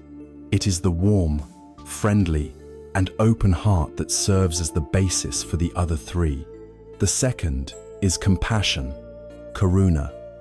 Compassion is what loving kindness becomes when it encounters suffering. When the warm heart of metta sees another being in pain, it trembles with empathy and gives rise to the sincere wish for that being to be free from their suffering and its causes. It is not pity, which looks down from above, but a deep feeling with another. The third is sympathetic joy, mudita. Sympathetic joy is what loving kindness becomes when it encounters happiness. It is the ability to rejoice in the good fortune, the success, and the happiness of others, without any trace of jealousy or envy. It is the antidote to comparison and the celebration of shared flourishing. The fourth and culminating state is equanimity, upekkha. Equanimity is the vast, spacious, and balanced wisdom that holds all of these other states. It is the understanding that while we can extend infinite love, compassion, and joy, we cannot control the actions or the karma of other beings. It is a state of profound balance and non-attachment, a peaceful heart that can embrace the totality of life's joys and sorrows without being overwhelmed. It is the boundless sky that holds all the weather. The formal practice of cultivating these states begins with metta.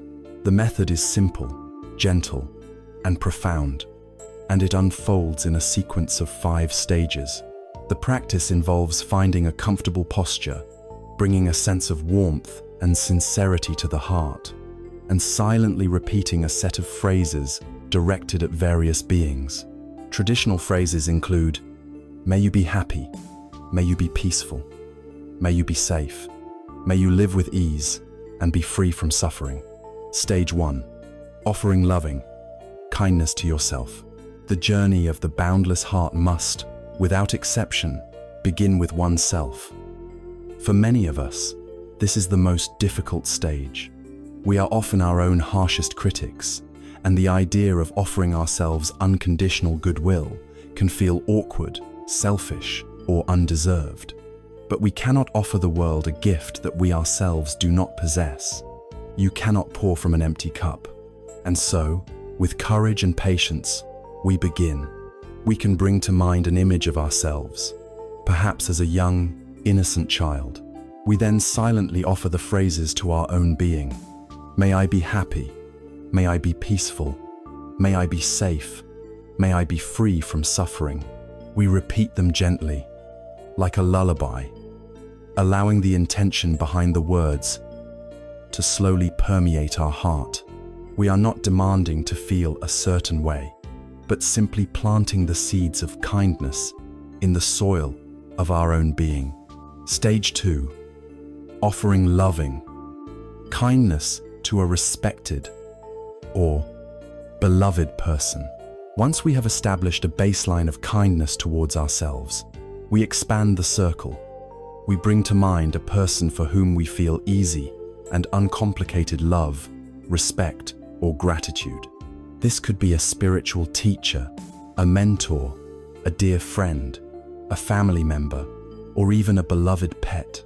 We visualize this person and allow our natural feelings of warmth and appreciation for them to arise. Then, we direct the phrases towards them. May you be happy. May you be peaceful. May you be safe. May you live with ease and be free from suffering. This stage is usually pleasant and helps to amplify the feeling of metta, making it stronger and more tangible. Stage 3. Offering loving kindness to a neutral person.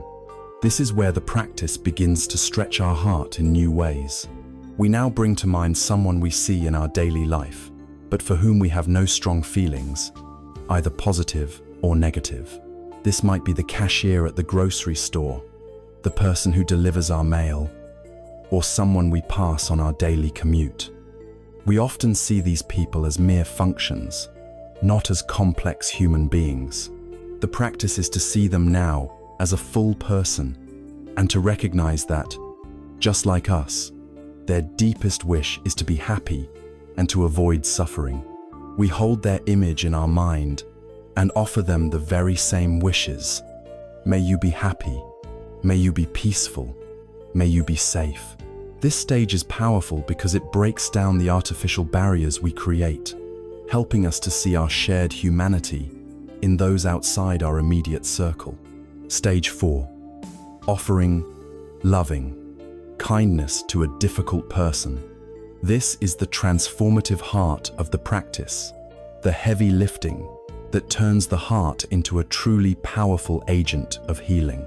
Here, we are invited to bring to mind someone with whom we have conflict, someone who has hurt us, or for whom we feel anger and resentment. We must approach this stage with great wisdom and care.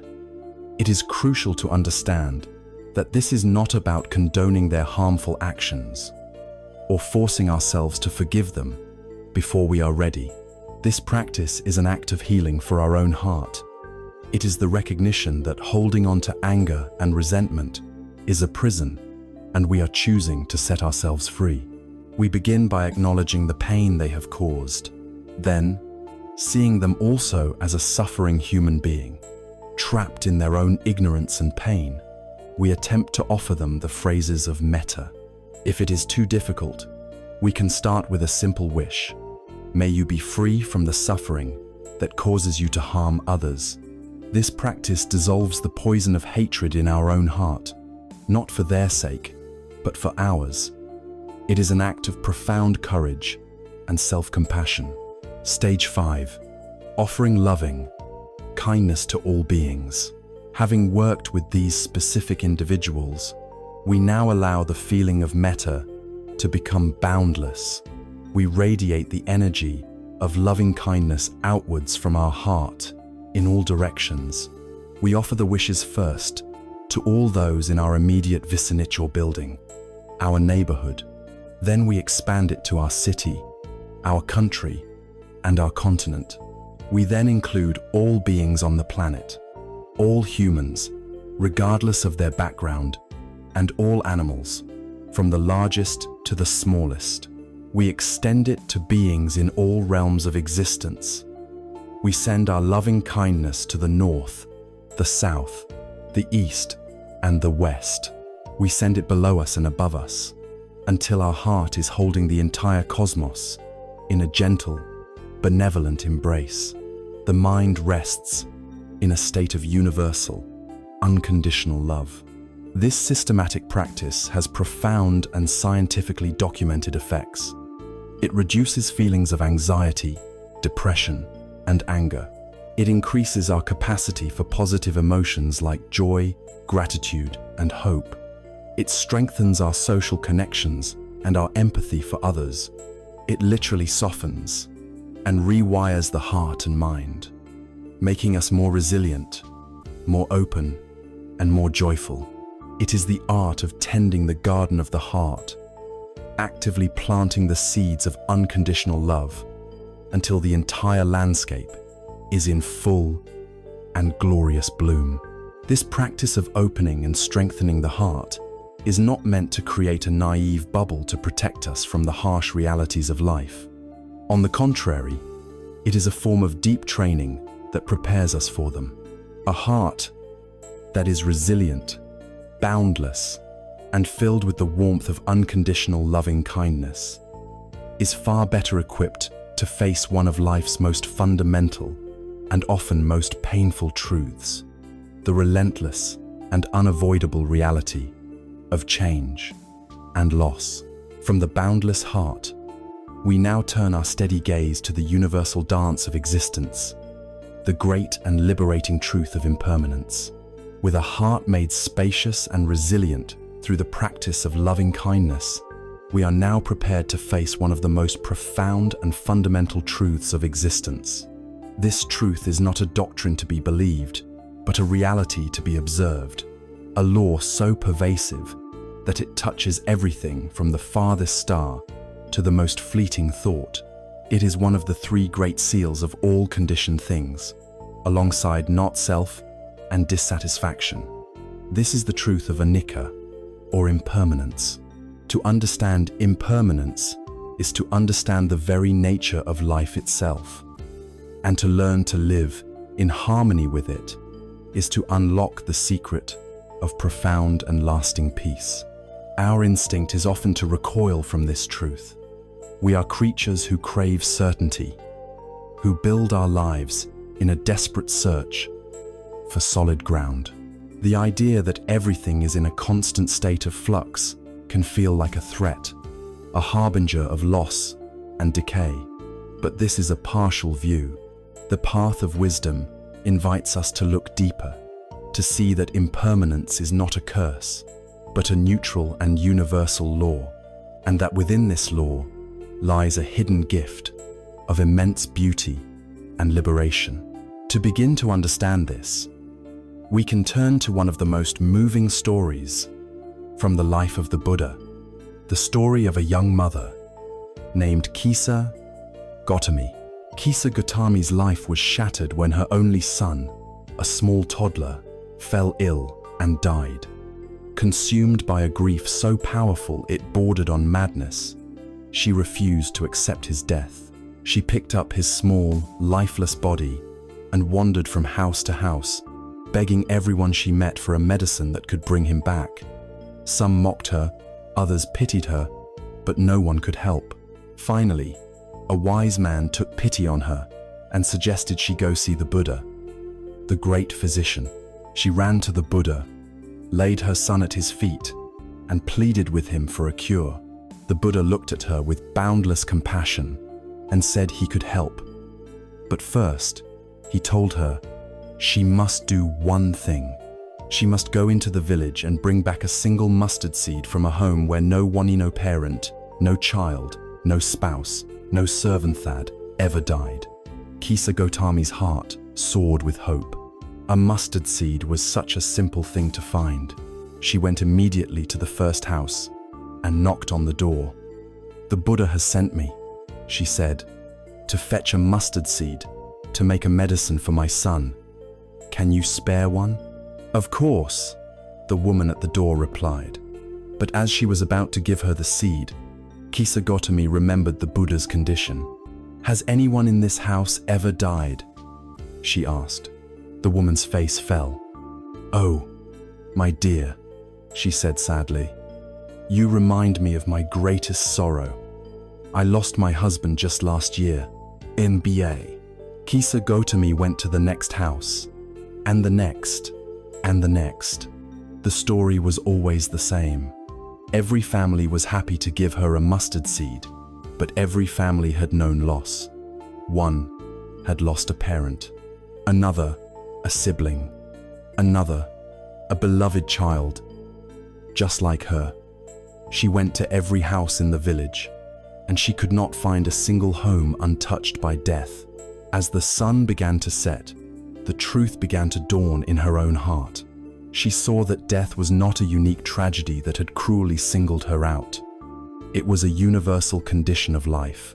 Her personal, isolating grief began to dissolve into a vast, compassionate understanding of the shared human experience.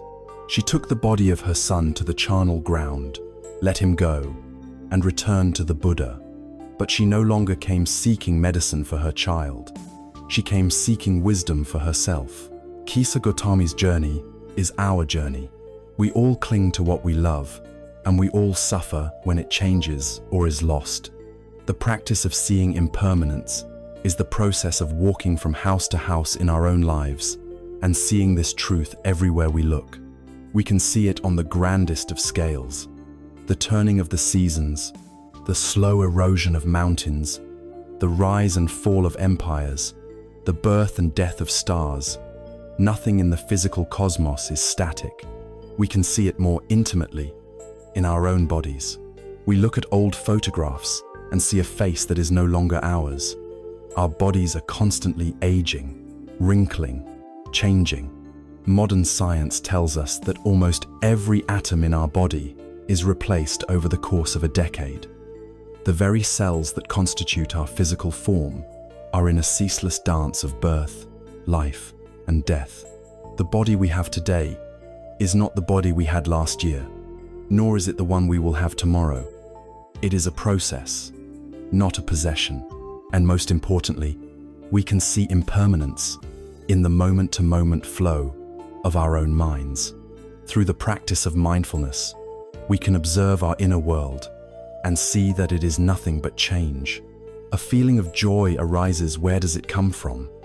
It shines for a few moments, and then, without any command from us, it fades away. A wave of sadness or irritation appears, crests, and then dissolves back into the ocean of the mind. Our thoughts are even more ephemeral, like sparks from a fire, appearing and vanishing in an instant. Our moods, our opinions, our plans, our beliefs, we hold on to them as if they are solid parts of our identity. But when we look closely, we see they are all as fluid as the weather. There is nothing inside of us that we can hold on to and say, this is the permanent, unchanging me. This brings us to the crucial link between impermanence and our suffering. The law of impermanence, anicca, is not, in itself, suffering. It is simply the way things are. It is a neutral, natural law. The suffering, the dukkha, arises from our relationship to this law. It arises from our resistance. Our minds are conditioned to cling, to grasp, to hold on. We cling to pleasant feelings, wanting them to last forever. We cling to our youth and health, dreading their inevitable decline. We cling to our loved ones, terrified of the day we will lose them. This clinging, this grasping for permanence in a world that is fundamentally impermanent, is the root of our anxiety and sorrow. It is like trying to build a fortress on the banks of a flowing river. We are engaged in an exhausting, impossible, and heartbreaking battle against reality itself. Our suffering is not caused by the river's flow. It is caused by the futile tension of our own resistance. But within this seemingly harsh truth lies a profound and liberating gift. When we can finally cease our struggle and accept the nature of the flow, we discover the hidden grace of impermanence. Firstly, because of impermanence, no pain is eternal. No suffering is a life sentence. A dark mood, a period of depression, a difficult situation at work, a time of grief, these things feel all-consuming, as if they will last forever. The wisdom of impermanence is a light in that darkness. It is the gentle whisper that reminds us, this too shall pass. This understanding provides immense hope and resilience in the face of life's inevitable difficulties. Secondly, because of impermanence, growth and transformation are possible. If we were fixed and unchanging, we would be imprisoned by our past mistakes forever. But because we are in a constant state of flux, we can always change. We can learn, we can heal, we can let go of old habits. We can become a kinder, wiser person than we were yesterday. Impermanence is the very foundation of all possibility. And finally, a deep, bone marrow understanding of impermanence radically transforms our appreciation for the present moment.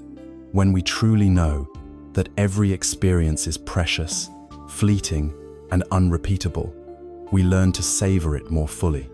We listen to a piece of music with our whole being. We taste our food with reverence. We look into the eyes of a loved one with the deep understanding that this moment, exactly as it is, will never come again. This imbues life with a poignant beauty and a profound sense of sacredness. We stop taking our lives for granted. We learn to love more deeply, to live more fully, and to be more present for the astonishing gift of our own fleeting existence. Life, then, is not a solid structure to be owned and defended, but a graceful dance to be participated in. And to dance well, one cannot be rigid and stiff. One must be fluid, responsive, alive to the music of the moment. To learn to dance with impermanence is to learn to bow with grace to the moments of joy as they arise, and to bow with equal grace to the moments of sorrow as they pass. It is to live with an open heart, embracing the whole, beautiful, heartbreaking, and ever-changing flow of life. This understanding, this acceptance, is the gateway to true wisdom. And if impermanence is the universal law of the river, our only sane and peaceful response is to learn how to open our hands and let the water flow through them. This requires us to cultivate the gentle, wise, and liberating skill that is the very heart of freedom, the art of letting go. Having looked directly at the universal truth of impermanence, anicca, we are left with a profound choice. We can continue our lifelong exhausting struggle against the current of this ever-flowing river, trying to grasp onto moments, people, and experiences as they pass. Or we can learn to open our hands, relax our grip, and move in harmony with the flow of life itself. This is the path of release, the gentle, wise, and profoundly liberating practice of letting go. To many of us, the phrase, letting go, can sound like failure. It can feel like weakness, like apathy, like giving up. But this is a fundamental misunderstanding. Giving up comes from a place of despair, a bitter resignation that we cannot win. Letting go comes from a place of wisdom, a serene acceptance of how things are. It is not an act of weakness, but an act of supreme courage and intelligence. For most of our lives, our minds are like a clenched fist, tightly grasping onto our ideas, our possessions, our past hurts, and our future hopes. This clenching is the source of our tension, our anxiety, and our suffering.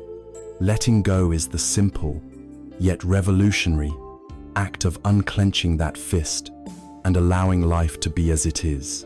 There is a timeless Zen story that beautifully illustrates the mechanics of this practice. A man was meditating in his small boat in the middle of a peaceful lake.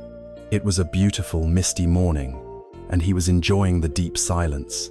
Suddenly, another boat came out of the fog and violently collided with his own, jarring him from his meditation. He was filled with a surge of rage. How could someone be so careless and rude? He stood up and began to shout a string of insults at the person in the other boat. But as he looked more closely, he saw that the other boat was completely empty. It had simply broken loose from its moorings and drifted into him. In that instant, all of his anger vanished. There was no one to be angry at. The collision was real, but the anger was created entirely by his own mind, by his story, his assumption that there was a foolish or malicious person to blame. The empty boat revealed that he was shouting at nothing. So much of our suffering in life is like this. We are not reacting to events themselves, but to our own stories and interpretations of those events. We are constantly being hit by empty boats and then creating immense suffering for ourselves by populating them with our own fears and judgments. Letting go is the profound practice of learning to see that the boat is empty. It is the letting go of the story, the reaction, the second arrow. So, what is it that we must learn to let go of? The practice can be explored in several key areas of our lives, where our grasping is the tightest. First, we must learn to let go of the past. Our minds are like museums of past grievances. We carry our history like a heavy backpack, filled with the stones of old hurts, resentments against those who have wronged us, and bitter regrets over our own mistakes. We replay these painful scenes over and over, keeping the wounds fresh, believing that our rumination is somehow useful. But the past exists only as a memory, a ghost in the present moment. To cling to it is to try to drive a car forward while looking only in the rearview mirror. It is impossible to be fully alive in the present if we are shackled to the past. Letting go of the past does not mean forgetting it or condoning harmful actions. It means we release our emotional charge around it. We see it as a chapter that has been written, a lesson that has been learned, and we gently but firmly place our attention back where life is actually happening, right here, right now. This also includes letting go of our past glories. Clinging to who we were yesterday prevents us from being open to who we can become today. Next, we learn to let go of the future. If the past is a prison of regret, the future is often a prison of anxiety. Our minds are constantly colonizing the future, creating elaborate scripts of how things should unfold. We become attached to one specific outcome, getting the promotion, having the perfect relationship, achieving a certain goal, and then we suffer immensely when reality, as it always does, deviates from our script. We live in a state of constant worry, trying to control a future that is fundamentally uncontrollable. Letting go of the future does not mean we become passive or that we cease to have goals. We can still plan. We can still act with wisdom and intention, but we release our desperate, neurotic attachment to the result. We plant the seed, we water the soil, we provide the best conditions we can, and then we let go, allowing the plant to grow as it will. It is the end of worry. It is trusting the process of life and finding our peace in the present action, not in a future reward. We must also learn to let go of our attachment to things. We live in a culture that tells us our happiness, our identity, and our worth are tied to our possessions. We cling to our homes, our cars, our clothes, and our gadgets, believing they will provide us with lasting security. But as we have seen, all of these things are impermanent. They will break, decay, or be lost. Letting go here means cultivating a healthy sense of detachment. It is the wisdom to use things as tools and to enjoy them as temporary pleasures, but not to fuse our identity with them. It is the understanding that our true wealth is not in what we have, but in the quality of our consciousness. It is the discovery that simplicity brings a far deeper and more lasting peace than accumulation ever could. Perhaps most subtly, we must learn to let go of being right. The ego loves nothing more than the feeling of being correct. We cling to our opinions, our views, and our beliefs as if they are extensions of our very self. We argue, we fight, we strain relationships, all for the fleeting satisfaction of proving a point. Letting go in this domain is the practice of intellectual humility. It is the ability to listen with an open mind, to genuinely try to understand another's perspective without immediately formulating a rebuttal. It is the recognition that our views are conditioned and incomplete, and that there may be truth in what another person is saying. It is placing the value of connection and harmony above the ego's need for victory. And finally, at the very deepest level, we must learn to let go of who we think we are. This is the culmination of the path of letting go, and it brings us back to the truth of anatta. We all carry a story of me, a curated self-image that we present to the world and to ourselves. I am a successful person. I am a victim of my circumstances. I am a kind person. I am an anxious person. We cling to this story because it gives us a sense of solid identity, but it is also a prison. Letting go of this fixed identity allows us to be fluid, open, and free. It gives us the permission to not have to live up to our own story. It is the ultimate release, the understanding that we are not a static noun, but a flowing verb, not a finished statue, but an ever-evolving work of art. This practice of letting go is not just a mental exercise, it is a physical one. Take a moment right now. Notice the tension in your body. Are you clenching your jaw? Let it go. Are your shoulders raised towards your ears? Allow them to drop. Is there a tightness in your stomach or your chest? See if you can allow it to soften. The act of letting go is a full, deep exhalation. It is the sigh of relief that comes when we finally put down a heavy burden we did not even realize we were carrying. In the end, the art of letting go is the ultimate expression of wisdom and trust. It is the trust that if we open our hands, we will not be left with nothing, but will instead be open to receive the fullness of life. It is the wisdom of the open hand, which can both give and receive freely, unlike the clenched fist, which can do neither. This practice has a profound effect on how we view our actions. When we are no longer desperately clinging to the fruits of what we doto praise, to a specific outcome, to a reward, we are freed to focus our entire energy on the one thing we can truly control, the quality of the action itself. In this present moment, we are freed to act from a place of pure, selfless intention, rather than from a place of neediness. And this is the very heart of a mature and liberating understanding of karma. Having learned to dance with impermanence and to practice the gentle art of letting go, we arrive at one of the most widely known and widely misunderstood concepts to have ever emerged from the East. It is a single word that has permeated global culture, yet its profound meaning is often obscured by a cloud of superstition and fear. This word is karma. In the popular imagination, karma is often depicted as a kind of cosmic vending machine of justice, a system of divine retribution, where the universe keeps a meticulous scorecard, punishing the bad and rewarding the good. It is mistaken for fate, for a pre-written destiny from which there is no escape. We hear people say, "I guess it's just my karma," as a sigh of resignation to a difficult fate.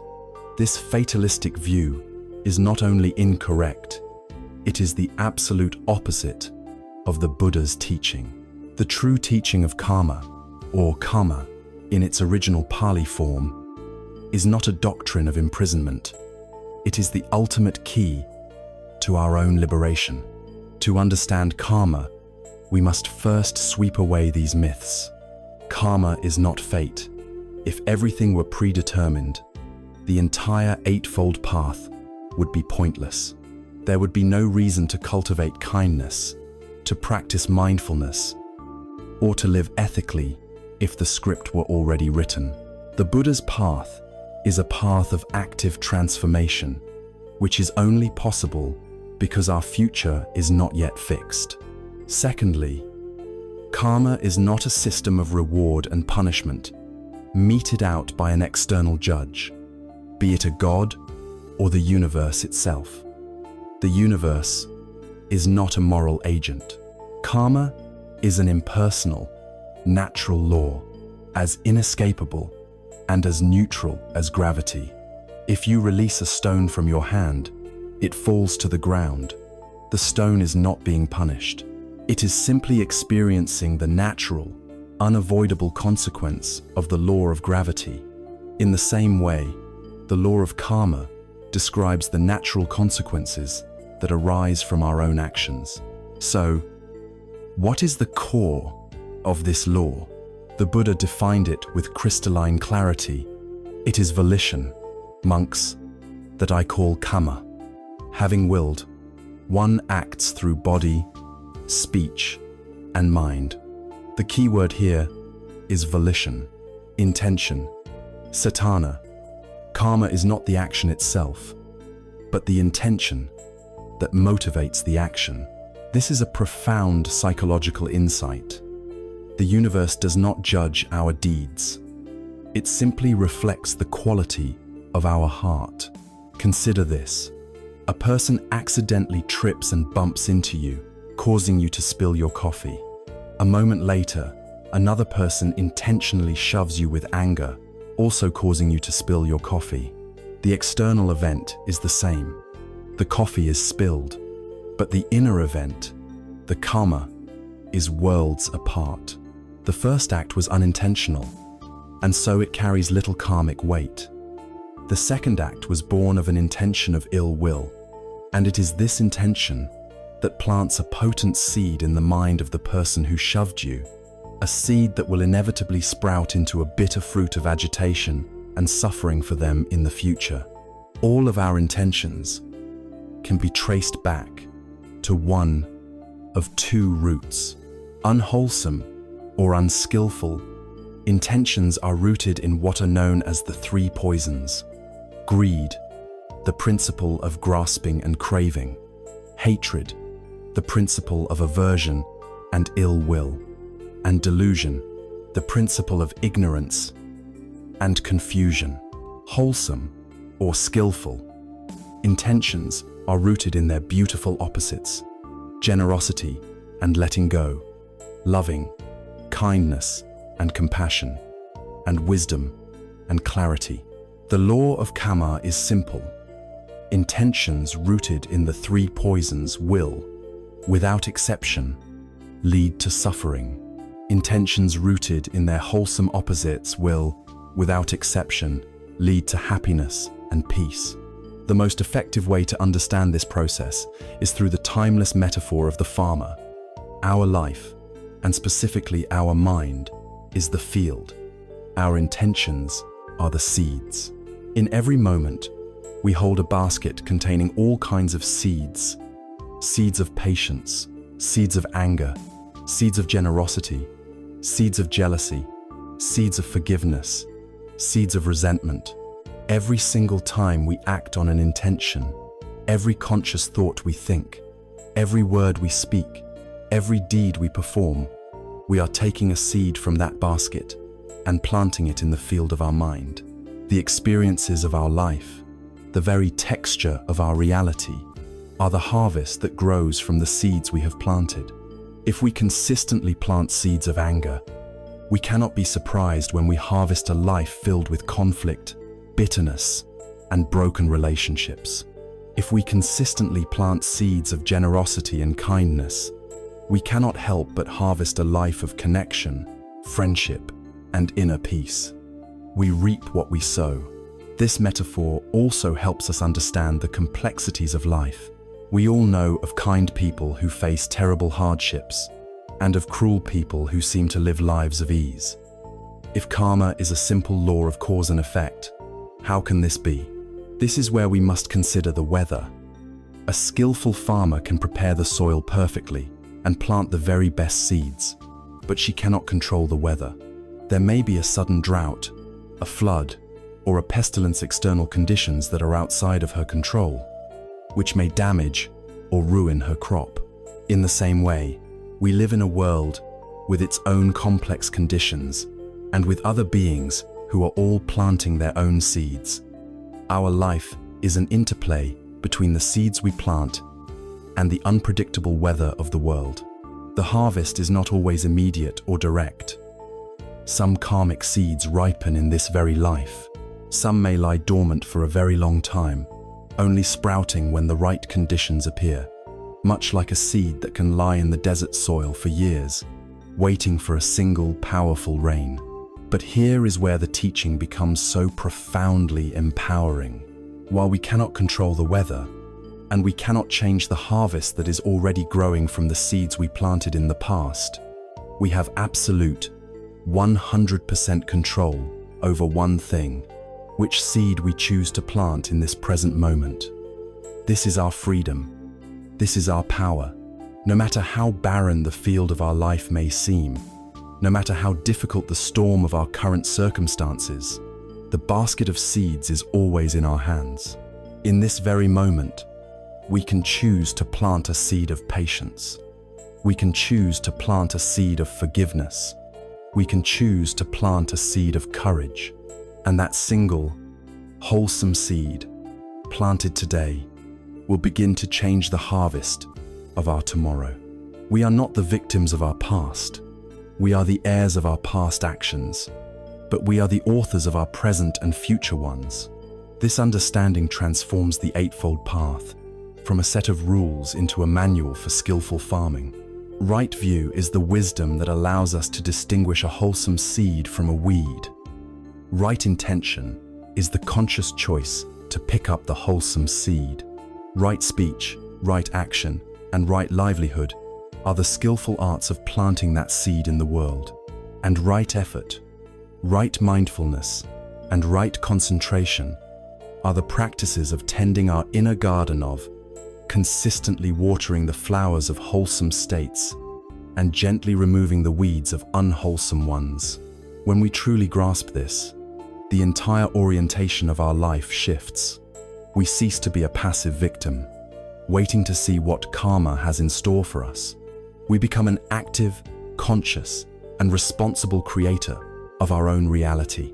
We understand that our happiness is not something to be found outside of ourselves, but something to be cultivated within. It is not dependent on getting what we want, but on the quality of the wanting itself. We become the author of our own universe. This realization is not a burden of responsibility. It is the ultimate liberation from blame and helplessness. We no longer have to waste our energy blaming other people, our upbringing, or the world for our unhappiness. The power is in our hands, the pen is in our hand, and the blank page of the present moment awaits our next word. We can choose to continue writing the old, familiar story of anxiety and resentment, or, right now, with this very next breath, we can begin to write a new chapter of kindness, clarity, and peace. When we fully embrace this authorship, this radical responsibility for the state of our own heart and mind, the long and painful war between ourselves and the world begins to draw to a close. We no longer struggle against the harvest of the past, for we understand it is simply the fruit of old seeds. We no longer live in a state of anxiety about the harvest of the future, for we know it depends only on the quality of the seeds we are planting right now. Our energy is no longer wasted in blame or worry. It is gathered, whole, and focused on the single, vital task of tending the garden of the present moment. This dedicated, peaceful, and wise engagement with life gives rise to a profound sense of balance and unshakable poise. It is the state of sublime equanimity, the final, beautiful symphony of a mind that has found its peace. We have come to the end of our detailed exploration of the Eightfold Path. We have walked the lowlands of ethical conduct, learning to harmonize our actions, speech, and livelihood with our deepest values. We have climbed into the highlands of mental discipline, learning to tune our effort, anchor our awareness, and unify our minds. Now, we arrive at the summit. We arrive at a quality of heart and mind that is born from the perfect integration of all the path factors that have come before. It is the crown jewel of the four boundless states, the serene and unshakable peace that is the fruit of a liberated heart. This is the quality of upekkha, or equanimity. Like so many profound concepts, equanimity is often misunderstood. It is not, as it might seem, a state of cold indifference, of detached apathy, or of emotional numbness. Indifference is a form of aversion, a closing down of the heart so as not to feel. Equanimity is the very opposite. It is a state of radical openness, a heart so vast and courageous that it can hold the totality of life's experiences without being thrown off balance. It is not that you stop feeling. In fact, you feel more deeply, but you are no longer swept away by the currents of feeling. It is a radiant stillness, a dynamic balance, the profound and resonant silence that contains all notes. It is the symphony of silence. Equanimity is born, first and foremost, from wisdom. It is the natural state of a mind that truly understands the three marks of existence. When we see with unshakable clarity the truth of impermanence, anicca, our frantic clinging begins to relax. We understand that success and failure, pleasure and pain, gain and loss, are all just passing weather patterns. Because we know the beautiful summer day will not last forever, we don't desperately cling to it. And because we know the violent winter storm will also pass, we don't fall into despair. We meet both with a calm and knowing heart. Equanimity is also born from the deep insight into not-self, anatta. So much of our emotional turmoil comes from taking life personally. We are inflated by praise and crushed by criticism because we believe there is a solid me at the center of it all that is being praised or criticized. When we see through this illusion, our relationship to praise and blame is revolutionized. They become just sounds, just information, no longer possessing the power to define our sense of self-worth. We become free from the exhausting burden of managing our own reputation in the eyes of others. And equanimity is born from a mature understanding of karma. We recognize that our responsibility lies in the quality of our intention and action in this present moment. We are the farmers who choose the seeds and tend the soil. But we cannot ultimately control the harvest, which is subject to countless other conditions. So we act with the greatest integrity and kindness we can. And then we release our attachment to the outcome. We do our best. And then we let go.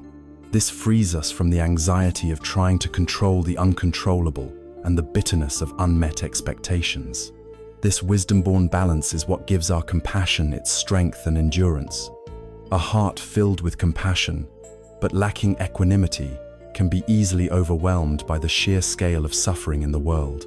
This can lead to empathy fatigue, burnout, and despair. Equanimity is the great, steady container that allows the heart to remain open and responsive to suffering without being drowned by it. It is the wisdom that allows a doctor to care deeply for her patients while maintaining the composure needed to perform her work effectively. It is the boundless heart that has learned to hold the world's pain without breaking. To describe this state, the tradition offers us several powerful images. Sometimes, the mind with equanimity is compared to a great mountain. The mountain remains utterly stable and unmoved, whether it is lashed by fierce winds, baked by the summer sun, drenched by autumn rains, or covered in the deep snow of winter. The seasons and the weather of life constantly change, but the core of our being, like the mountain, abides in an unshakable stillness. At other times, it is compared to the great depths of the ocean. On the surface, the waves may rise and fall. There may be turbulence, storms, and whitecaps the passing emotions of joy, sorrow, and anger. But the vast, silent depths of the ocean remain perfectly undisturbed. An equanimous mind can experience the surface ripples of life without its profound inner silence ever being broken. It is the discovery of this silent depth within ourselves. But perhaps the most powerful and complete illustration of equanimity is found in the story of the Buddha's final struggle under the Bodhi tree.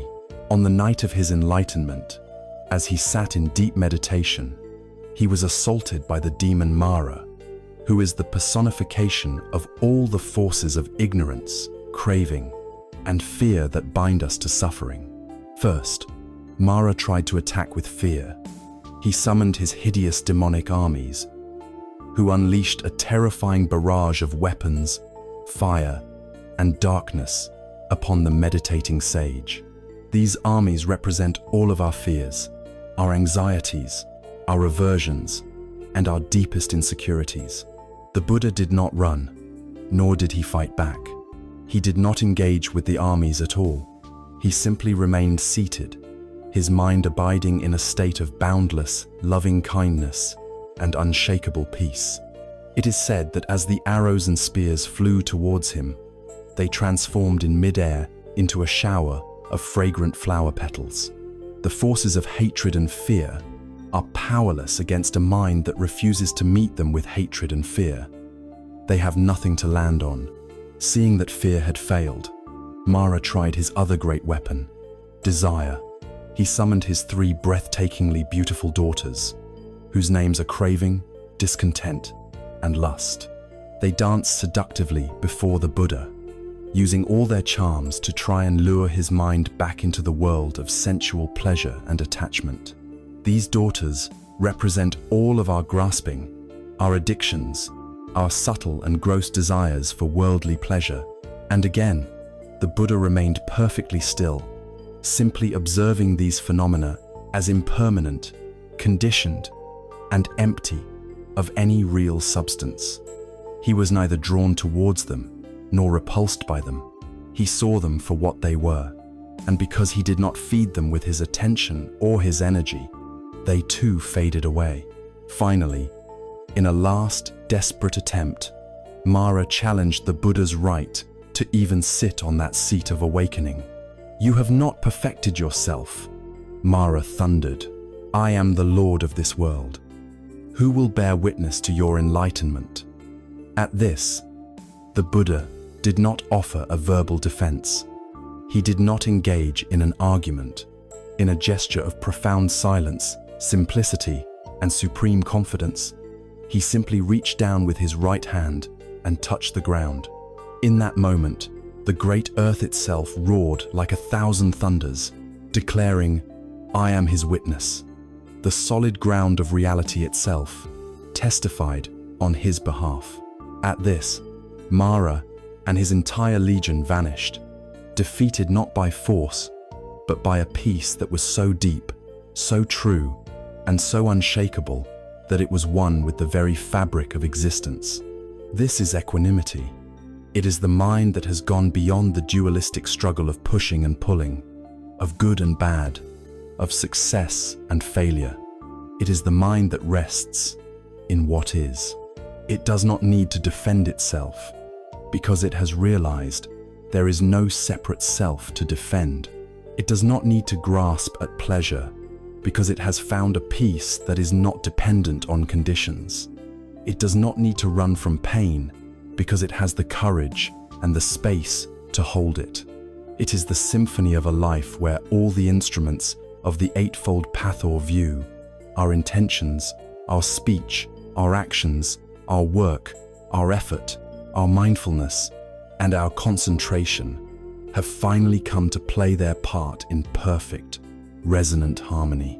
The result is not a loud crescendo, but the beautiful and profound music of silence. This state of sublime balance and the entire detailed path that leads to it is not a distant, mythological dream reserved for ancient sages in faraway lands. It is a practical, human potential. It is a journey of transformation that is available to each and every one of us, right here, in the midst of our complex and challenging modern lives.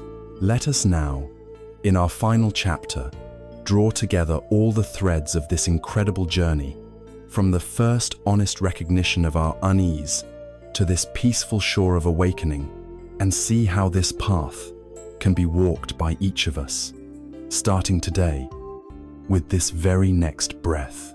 Our journey together began with a simple image, a still lake, its mirrored surface shattered into 1,000 anxious ripples by the constant pebbles of modern life. We dared to look honestly at the nature of these ripples, understanding them not as a personal failing, but as the universal human condition of dukkha, a fundamental sense of dissatisfaction. We traced their source not to the world outside, but to the inner winds of Tanha, the relentless thirst that keeps the waters of the mind in a state of constant turmoil. And then, through the mist, a farther shore appeared. It was the promise of Nirodha, the radical and hopeful truth that an end to this turmoil is possible. We were given a raft to make the crossing, a timeless and practical vessel known as the Noble Eightfold Path. We learned to cultivate the wisdom, to see reality clearly, free from the distortions of our fears and desires. We learn to live with a profound ethical integrity, aligning our speech, our actions, and even our livelihood with our deepest values of kindness and harmlessness. And we embarked on the direct training of the heart and mind, cultivating the joyful effort, the anchoring mindfulness, and the unifying concentration that lead, ultimately, to the unshakable peace of equanimity. And now, after this long and deep journey, we arrive at a single, simple, and profoundly liberating truth. The peace we have been so desperately seeking is not, and has never been, located outside of ourselves. It is not in a future achievement, a different relationship, or a more perfect set of circumstances. It is not a destination to be reached, but an innate capacity to be uncovered. It is not something we must struggle to acquire, but something we must simply allow ourselves to return to. It has always been here. It is the silent depth of the ocean, which was never truly disturbed by the chaotic waves on its surface. It is the vast open sky, which was never stained by the darkest clouds that passed through it. The power of inner stillness is not a superpower to be gained.